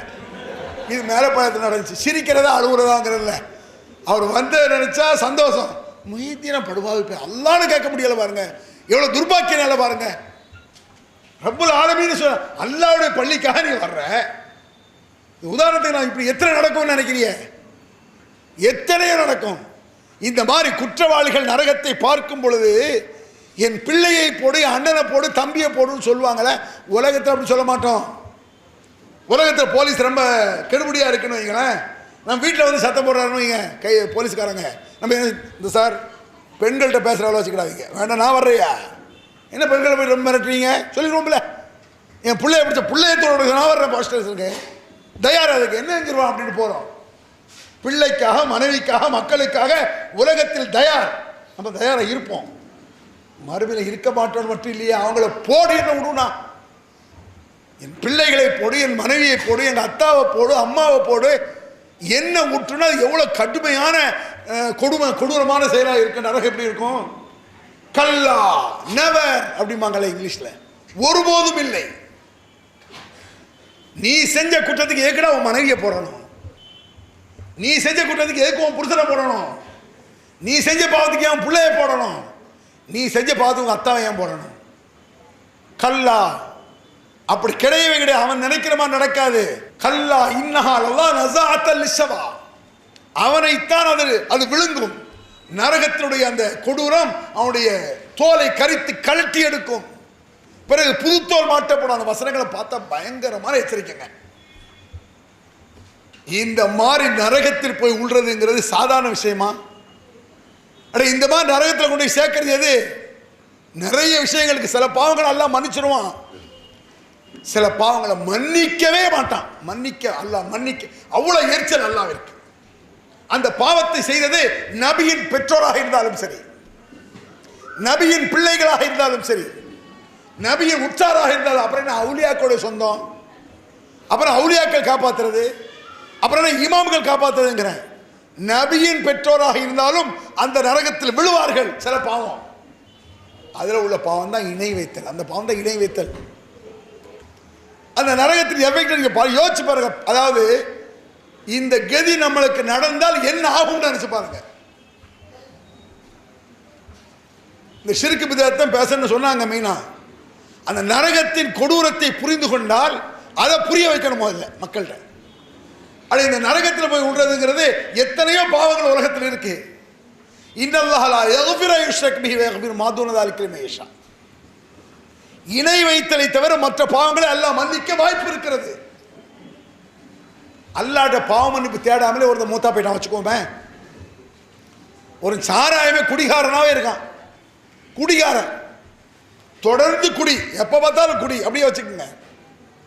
இணை வைக்கலாம்,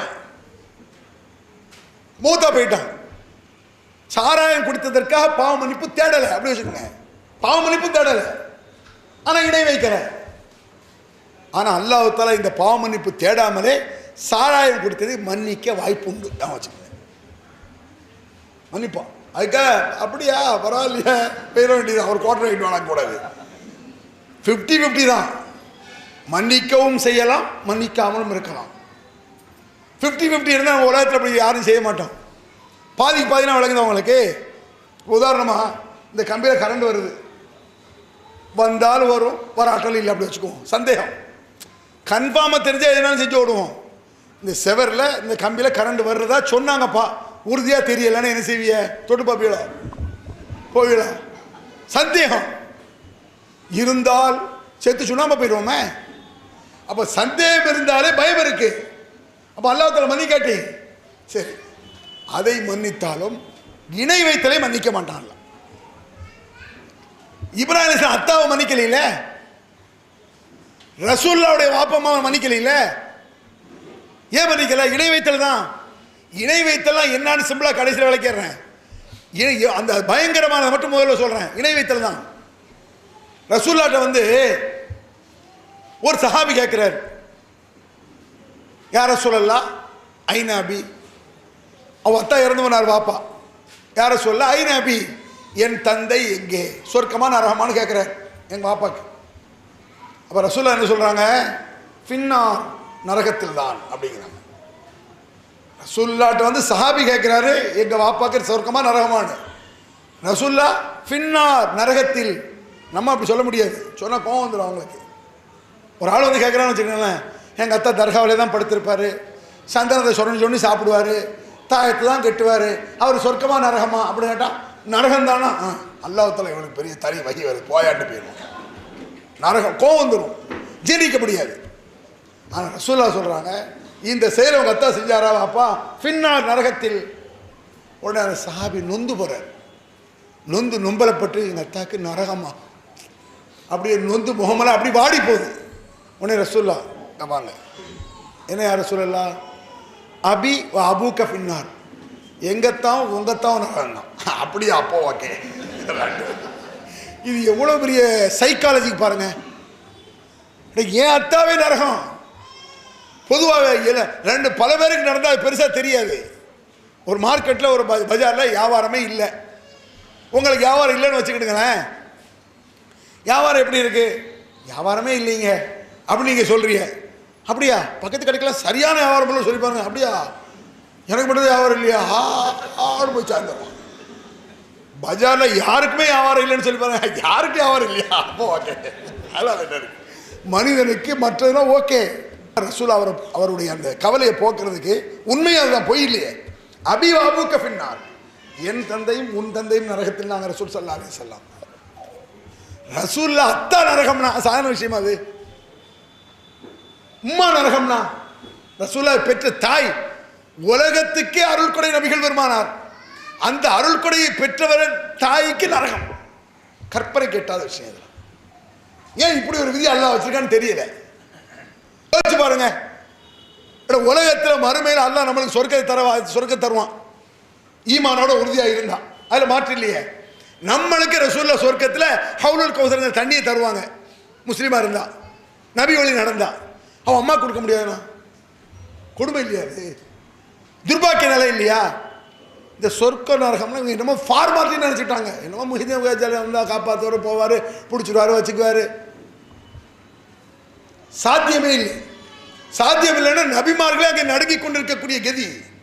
ஐயுஹும் அக்ரபு எர்ஜூன் ரஹ்மத்தஹு யகாஃபுன அஸாபஹு, தங்களில் அல்லாஹ்வுக்கு நெருக்கமானவர்கள் யார் என்று அனைவரும் பதறிக்கொண்டிருக்கக்கூடிய நேரம் அது அப்படிங்கிறாங்க. யார் அங்கே என்ன முஹிதீன், இமாம் ஷாஃபி, ஹனபி, ஹம்பலி, மாலிக் வேண்டி கிடக்கு. நபி வழி நடந்தியா, குர்ஆன் சொல் நடந்தியா, ஷிர்க் வைக்காம இருந்தியா, அதான் எல்லாம் பார்ப்பான். ஷிர்க்னா என்ன? ஷிர்க்கை விளங்கிக் கொள்ள ஒரு சம்பவம். பல விஷயங்கள் நீங்க ஷிர்க்கில் கேள்விப்பட்டிருப்பீங்க. சிம்பிளாக புரிந்து கொள்வதற்கு ஷிர்க்னை ஏன் இதை சொல்றேன்னா, பல சகோதரர்கிட்ட போய் கேட்டு பாருங்க, ஏங்க இப்படி ஷிர்க் வைக்கிறீங்க? நாங்கள் என்ன தர்காவில் போய் அல்லாஹ்னு சொல்லிட்டோம் முஹித்தீனை? இமாம்களை அவுலியாக்கள் அல்லாஹ்னு சொல்கிறோம். அல்லாஹ்னு சொல்வது மட்டுமல்ல, இணை வைத்தலுடைய சாயல் கூட ஒரு முஸ்லீம் இடத்தை செய்யக்கூடாது. சாயல், ஷிர்க்குடைய சாயல் இருந்தால் போதுமானது. அது பயங்கர விஷமானது. சைனட்டு குப்பியை விட பயங்கரமானது. எப்படின்னு பாருங்க. நபிகள் நாயகம் ஸல்லல்லாஹு அலைஹி வஸல்லம் மரணமான நேரம், அது விரிவாக அந்த இதை விஷயத்தை பேச முடியாது, சுருக்கமாக விளங்கிடுங்க. ரசூலா மூத்தாயிட்டாங்க. கற்பனை பண்ணி பாருங்க, மதீனா என்ன பாடுபட்டிருக்கும், அல்லோலமாக இருக்கும். ஒரு சாதாரண ஒரு எம்பி எம்எல்ஏ ஒரு முதலமைச்சர் இப்படி என்ன பாடுபடுத்துறாங்க, அக்கிரமம் நடக்குது உலகத்தில் பார்க்குறோம். ஒரு நடிகன் செத்தா ஏற்றுக்க முடியுதாங்க? நடிகன் மூத்தா போயிடுறான், ஏற்றுக்கிறானா? ஏற்றுக்க மாட்டான்.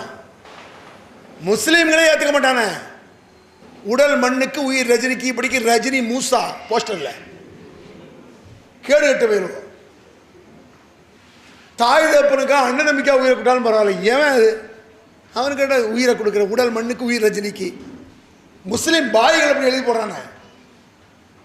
அந்த அளவுக்கு கேட்டுட்டு, ஏன்னா அந்த அளவுக்கு அவன் மேலே ஹீரோவா அவனை நினைச்சிட்டு பயங்கரமாக நினைச்சிட்டு அவன் மேலே ஒரு பக்தியை வைக்கிறான். உண்மையிலேயே பக்தி வைத்த சஹாபா பெருமக்கள் நபிகள் பெருமானார் மரணித்ததை ஜீர்ணிக்க முடியுமா? மாயைன்னு சொல்லுவாங்கல்ல, மூத்தான மாதிரியே தெரியாது. அதனால சில பேருக்கு அழுகே வராது, அப்படியே பேதலிச்சு போய் நிற்பாங்க, தன்னை மறந்து நிற்பாங்க. மாயையாக நின்றார்கள் சஹாபா பெருமக்கள். ஏன்? நபிகள் பெருமானார் மூத்தானது நடக்காத காரியம். மூத்துங்கிறது உமர் அவர்கள் சொன்னது என்ன? முகம்மது அவர்கள் இறந்து விட்டார், ரசூல்லா மூத்தாயிட்டாங்கன்னு யாராவது சொன்னா கொன்னே போடுவேன்னார், தலையை வெட்டி போடுவேன்னார். உமர் சொன்ன யாராவது வாயை திறப்பாங்களா?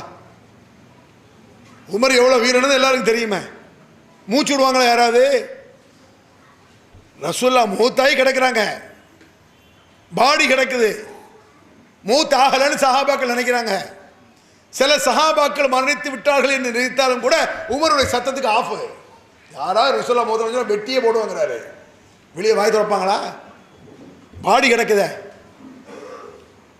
இந்த நேரத்தில் தான் அபூபக்கர் சித்திக் வெளியூர்ல இருந்து கேள்விப்பட்டு வர்றாங்க. வந்து ரசூலுல்லாஹ்வுடைய நெத்தியிலே முத்தமிட்டார்கள். புகாரில வரக்கூடிய சம்பவம் இது. நெத்தியில் முத்தமிட்டு விட்டு திபத ஹய்யம் வ மய்யிதா, உயிரோடு இருக்கும் பொழுது நறுமணம் கமழ்ந்தீர்கள், மையித்தன் இறந்த பிறகும் நறுமணம் கமழ்கிறது. ஷிர்க்குக்கு புரிந்து கொள்வதற்கு இந்த சம்பவத்தை நான் சொல்றேன், அது நினைவில் வச்சுக்கோங்க. திபத ஹய்யம் வ மய்யிதா, உயிரோடு இருக்கும் பொழுது நறுமணம் கமழ்ந்தது போல மையித்தான பிறகும் நறுமணம் கமழ்கிறீர்கள் அப்படின்னு அபூபக்கர் சித்திக் சொல்றாங்க. முதல்ல மையத்துன்னு விளங்கு, மௌத் ஆகலன்னு நினைக்காத, மௌத் ஆயாச்சு. இந்த நேரம் முக்கியமான நேரம்ல. பொதுவாக மௌத்து நேரத்தில் தான் சில பேர் கொள்கையை விட்டுருவாங்க.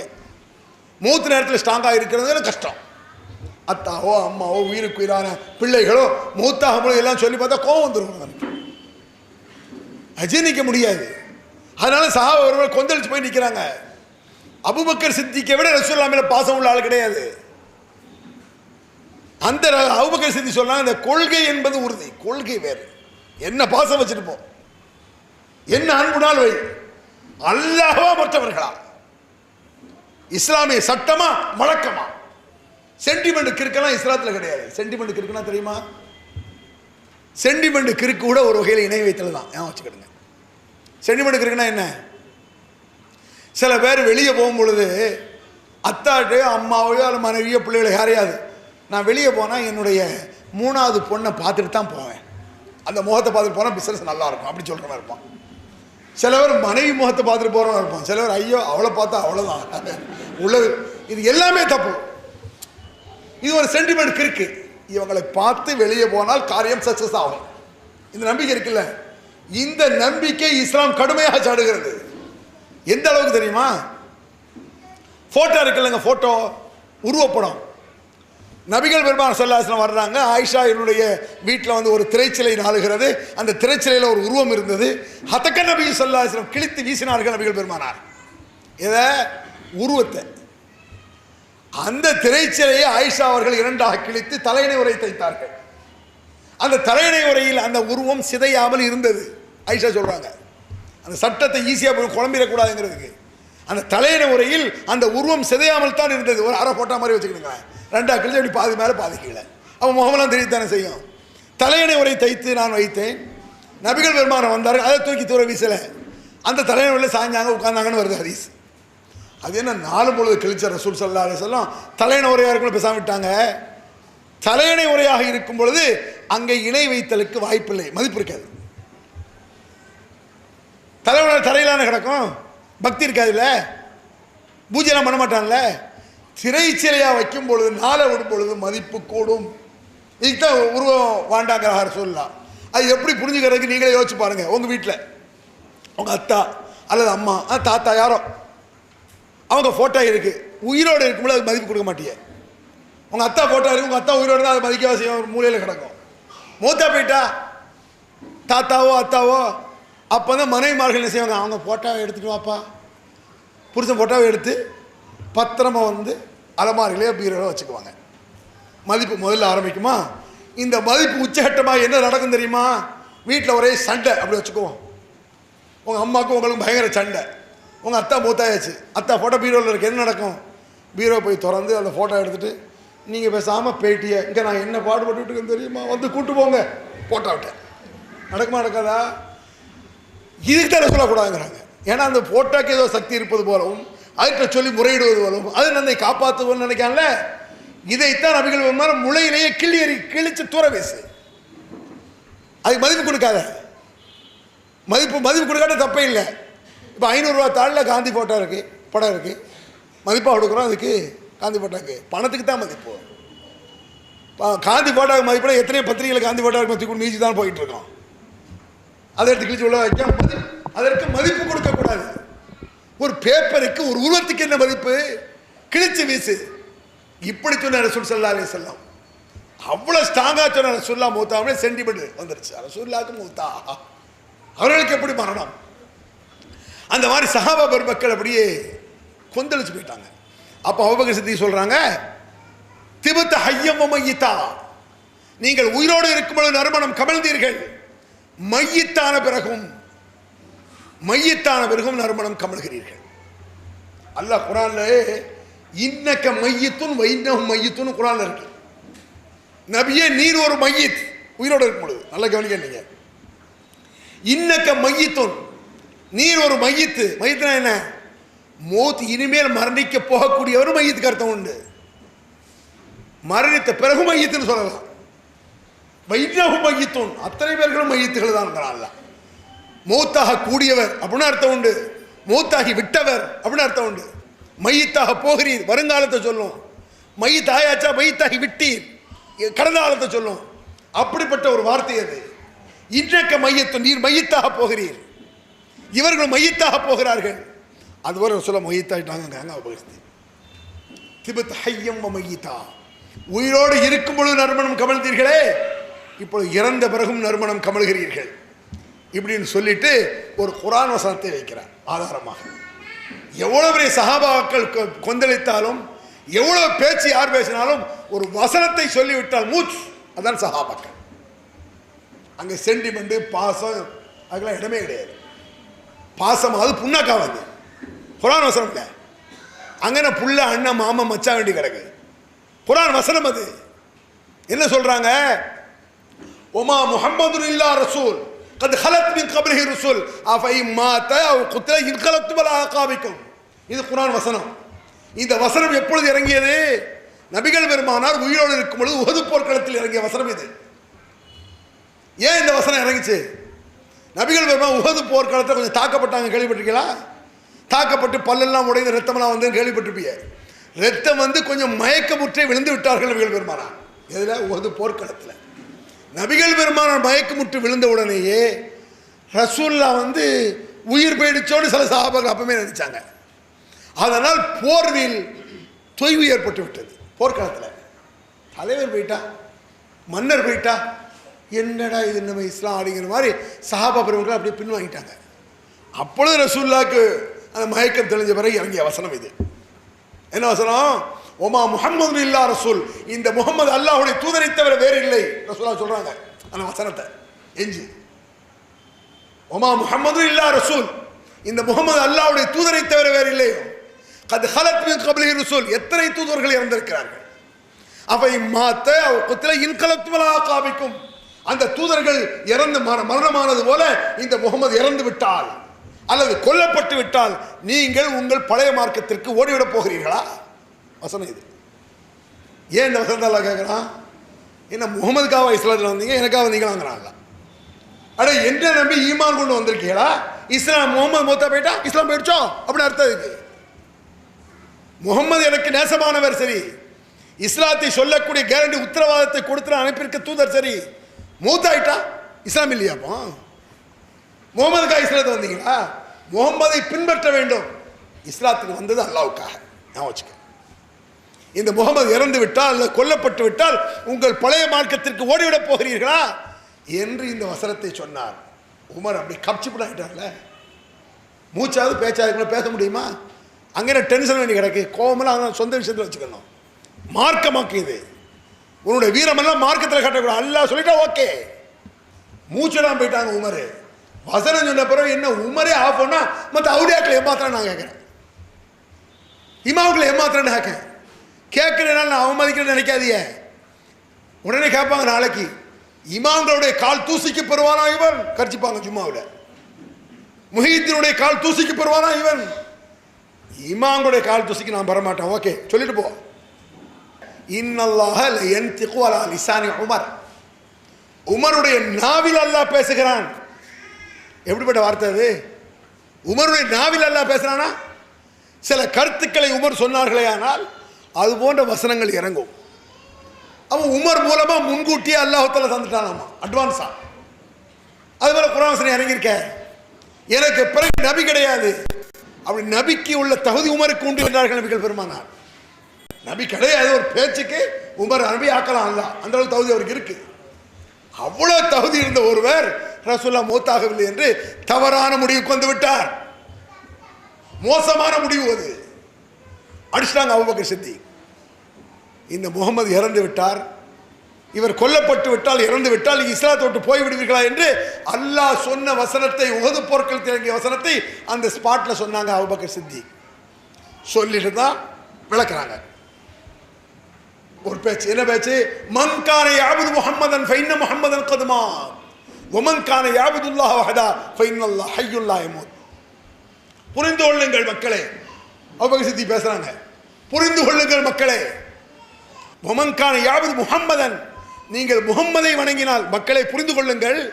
உமருக்கும் சேர்த்து உபதேசம், அனைத்து சஹாபாக்களுக்கு உபதேசம். அபூபக்கர் சித்திக் என்ன உபதேசம்?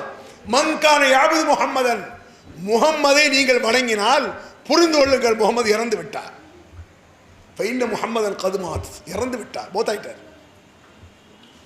அல்லாஹ்வை வணங்கினால் மன்கான யாபுதுல்லாஹ் வஹதா, நீங்கள் அல்லாஹ்வை வணங்கக்கூடியவர்களாக இருந்தால் ஃபைன்னல்லாஹ் ஹய்யுல் லா யமூத், அவன் மரணமாகாதவன், நித்திய ஜீவன், மரணமே அவனை அணுகாது. இவரை வணங்கின மௌத்தா போயிட்டாங்க. சஹாபாக்கள் ரசூலுல்லாஹ்வை வணங்கினார்களா? இவங்க கூப்பிடுற மாதிரி யா முஹீத்தீன் கூப்பிடுறாங்களே, அப்படியாவது யார் ரசூலுல்லாஹ் மௌத்தா போற கபரே இல்லை. அதாவது ரசூலுல்லாஹ் பாடி கிடக்குது, சஹாபாக்கள் சுத்தி நிற்கிறாங்க, பாடி வேற கிடக்குது. இவன் என்ன யா முஹீத்தீன், அவர் பாடி எங்க இருக்கு? பாடியே இல்லை, பக்கத்துலேயும் கபர் இல்லை, எங்கேயோ கிடக்கு, ஆயிரக்கணக்கான மைலுக்கு அப்பால் இருக்கு ஈராக்கில். அங்கே உள்ள முஹீத்தை யா முஹீத்தீன்கிறான், பக்கத்தில் இருக்கிற ரசூலுல்லாஹ் யார் ரசூலுல்லாஹ்னாங்களா? இல்லை. என்ன சொன்னாங்க? யார ரசூலுல்லாஹ்னு கூப்பிடலை, கூப்பிட்டு ஒரு பேச்சுக்கு முக்கியமான இக்கட்டான கட்டம் இல்லையா, சஹாபாக்கள் மத்தியில் ஒரே குழப்பமான கட்டம். அந்த நேரத்திலாவது படக்கன்ற சொல்ல எஞ்சி மூத்தான கிடங்க எஞ்சி, ஏப்பா உங்களுக்குள்ள குழம்பிக்கிறீங்க, நான் மூத்தாத்தாமா போயிட்டேன், எல்லாம் நமக்கு படக்கம் திருப்பி படுத்தாங்க, அப்படியே சொல்லு. போனதா யார் ரசூலுல்லாஹ் விட உலகம் வேறு என்ன இருக்கு? இந்த உலகத்திற்கு அருள்கொடையே திருப்பி வர முடியாத மத்தால் எப்படி வருவார்? அர்சல்னாக்க இல்லா ரஹ்மத்துல் லில் ஆலமீன், உலகத்திற்கே ரஹ்மத், மொத்த உலகத்திற்கு ரஹ்மத் அவங்க தானே. ரசூலுல்லாஹ்வை பின்பற்றினாலும் பின்பற்றாவிட்டாலும் உலகம் அழிவரை அவர் தானே தூதரு, அதுபோல தூதர் கிடையாது. இவ்வளவு பாக்கியம் பதவி உயர்வு இருக்கக்கூடிய நபிகள் பெருமானார் மூத்தாகி விட்டார்கள். அவர்களை யாரும் வணங்குறாங்கன்னு கும்பிட்டுல, முகமது எங்களை காப்பாத்துன்னு சொல்லிடல. என்ன சொன்னாங்க? மரணமாகவில்லை, அவ்வளவுதான் சொன்னாங்க. மரணமாகவில்லை என்று சொன்னால் அல்லாஹ்வுக்கு மரணம் வராது. அல்லாஹ் அல்லாஹ்க்கு மரணம் வராது. மரணமாகாத தன்மையை, மௌத் என்ற தன்மை அல்லாஹ் கிடையாது. இல்லை, குல்லுமன் அலைஹா ஃபான் வ யப்கா வஜ்ஹு ரப்பிக ذுல் ஜலாலி வல் இக்ராம், அனைத்தும் அழிந்து விடும். அல்லாஹ் சொல்றான், உன் இறைவன் மட்டும்தான் மீதி இருப்பான். எல்லாம் நினைச்சிட்டு இருக்கோம் அனைத்தும் அழிஞ்சிடும். என்ன குர்ஆன், ஹதீஸ், மக்கா, மதீனா, பள்ளிவாசல், பூமி எல்லாம் போயிடும், மலக்கு எல்லாம் க்ளோஸ். குல்லுமன் அலைஹா ஃபான், அனைவரும் அழிந்து விடுவார்கள், அனைத்தும் அழிந்து விடும். உன் இறைவன் மட்டும்தான் மீதி இருப்பான். மூத்தாகாத அழியாத தன்மை அல்லாஹ்வுக்கு மட்டும்தான். அந்த தன்மையை ரசூலுல்லாஹ் மூத்தாகவில்லைன்னு சொல்லிட்டீங்கள, அல்லாஹ் ஆகிட்டீங்க. கார அபூபக்கர் சித்திக் வசனத்தை சொல்லி இறைவனுடைய எந்த தன்மையும் யாருக்கும் கொடுக்கக்கூடாது, நபிகள் பெருமானாருக்கும் கொடுக்கக்கூடாது. கொடுத்து விட்டால் அங்கே நபிகள் பெருமானை வணங்கி விட்டதாக ஆகிவிடும். இங்கே என்னடானா நேடைய முஹித்தீனேங்கிறான். காப்பாற்ற மாட்டீங்களா? யா குதுப அஹ்லஸ்ஸமா, வானத்தில் உடையவர்களுக்கெல்லாம் தலைவராக இருக்கக்கூடிய முஹித்தீனே அப்படிங்கிறான். தர்காவில் போய் கேட்குறான், வெளியே இருந்து கேட்குறான், வீட்டில் இருந்து கேட்குறான். நெல்லை மாவட்ட ஏரியாக்கள்லாம் இந்த குழந்தை பெற்றிருக்கக்கூடிய தாய்மாரை குழந்தை பெற்றக்கூடிய காலகட்டத்தில், கர்ப்ப நேரத்தில் ரொம்ப வலி வரும்போது என்ன செய்வாங்க தெரியுமா? யாழ்லான்ட்டாங்கன்னா பக்கத்தில் உள்ள கிழவிமார்கள் என்ன செய்வாங்க? யாழ்லாங்கல்ல வலி கூட போதும், யா முஹித்தீன்னு சொல்லுவாங்க. படுவாய் போயிடும். அந்த அவ்வளோ கொடுமை. அந்த அதாவது இறைவனுக்கு நிகராக கூட இல்லை, இறைவனுக்கு மேலாக. என்ன கொடுமை இது! நபிகள் பெருமானாரை அப்படி நினைக்க முடியலையே. ஓமை ஷிக் பில்லாஹி ஃபகத் ஹர்ரமல்லாஹு அலைஹில் ஜன்னah. இந்த மாதிரி இணை வைக்கிறது, அதாவது அல்லாஹ்வின் தன்மையில் அனைத்தையும் ஒரு ஆளுக்கு கொடுக்கிறத நான் சொல்லலை. அல்லாஹ்வின் ஆற்றல்கள், சக்திகளில் ஒன்றே ஒன்றை யாருக்கு கொடுத்தாலும் சரி, ரசூலுல்லாஹ் இருந்தாலும் சரி, மனிதனை தூக்கி கொண்டு அல்லாஹ் பக்கத்திலே வைக்க முடியாது, அல்லாஹ்வை இழுத்துக்கொண்டு மனுஷன் பக்கத்திலே வைக்க முடியாது. வச்சுக்கோங்க, ஒரு அதிகாரி ஒத்துக்குவானா? நான் கேட்குறேன். ஒரு டிஎஸ்பி இருக்கான், பெரிய அதிகாரி இருக்காரு, ஒத்துக்குவாரா? ஒரு டிஎஸ்பி கொடுக்க வேண்டிய மரியாதை நீங்கள் கான்ஸ்டபிள் கொடுக்குறீ அப்படி வச்சுக்குவோம். ஒரு டிஎஸ்பி உட்காந்துருக்காரு, ஒரு கான்ஸ்டபிள் கொண்டு வந்து உட்கார வச்சேன், நான் டிஎஸ்பி தூக்கி போ அப்படின்றான். ஏன்? எனக்கு ஈக்குவல் கிடையாதுன்னு நினைக்கிறான். ஒரு அதிகாரியை தூக்கி இழுத்துக்கொண்டு கீழே வச்சாலும் ஒத்துக்க மாட்டான். ஒரு சாதாரண ஆளை தூக்கி கொண்டு அதிகாரி பக்கத்தில் ஒத்துக்க, மனுஷன் ஒத்துக்க மாட்டான். நினைத்தால் ஒரு கான்ஸ்டபிள் டிஎஸ்பியாக ஆக முடியும், வாய்ப்பு இருக்கிறது, எத்தனையோ வழி இருக்கிறது. ப்ரொமோஷனில் மாறிடலாம். எவன் நினைச்சாலும் அல்லாஹ் கிட்ட போக முடியுமா? அவன் தன்மையை அடைய முடியுமா? இதனால் தான் அல்லாஹ்வுக்கு அவ்வளவு எரிச்சலாக இருக்கிறது, கோபம் வருகிறது, கடுப்பு வருகிறது.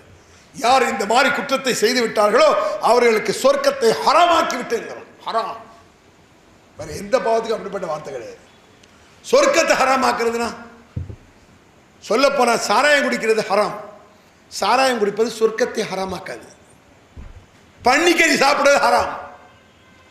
பன்னிக்கறின்னு நம்ம மூஞ்சியெல்லாம் சுருக்குது, நமக்கு ஒரு மாதிரியே தெரியுது.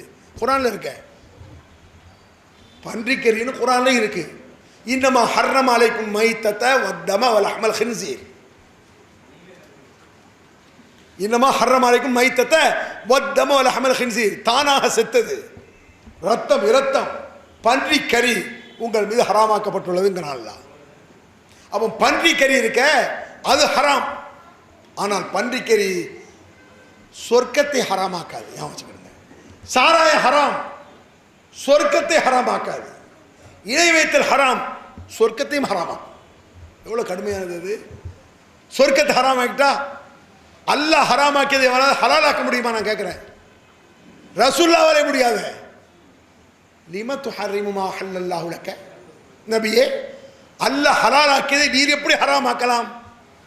அதுபோல அல்லாஹ் ஹராமாக்கியதை நீர் எப்படி ஹலாலாக்கலாம்? சேர்ந்து இருக்கு. அதில் அல்லாஹ் ஹலாலாக்கி விட்டால் யார் ஹராமாக்கலாம்? ஹராம் கிடையாது.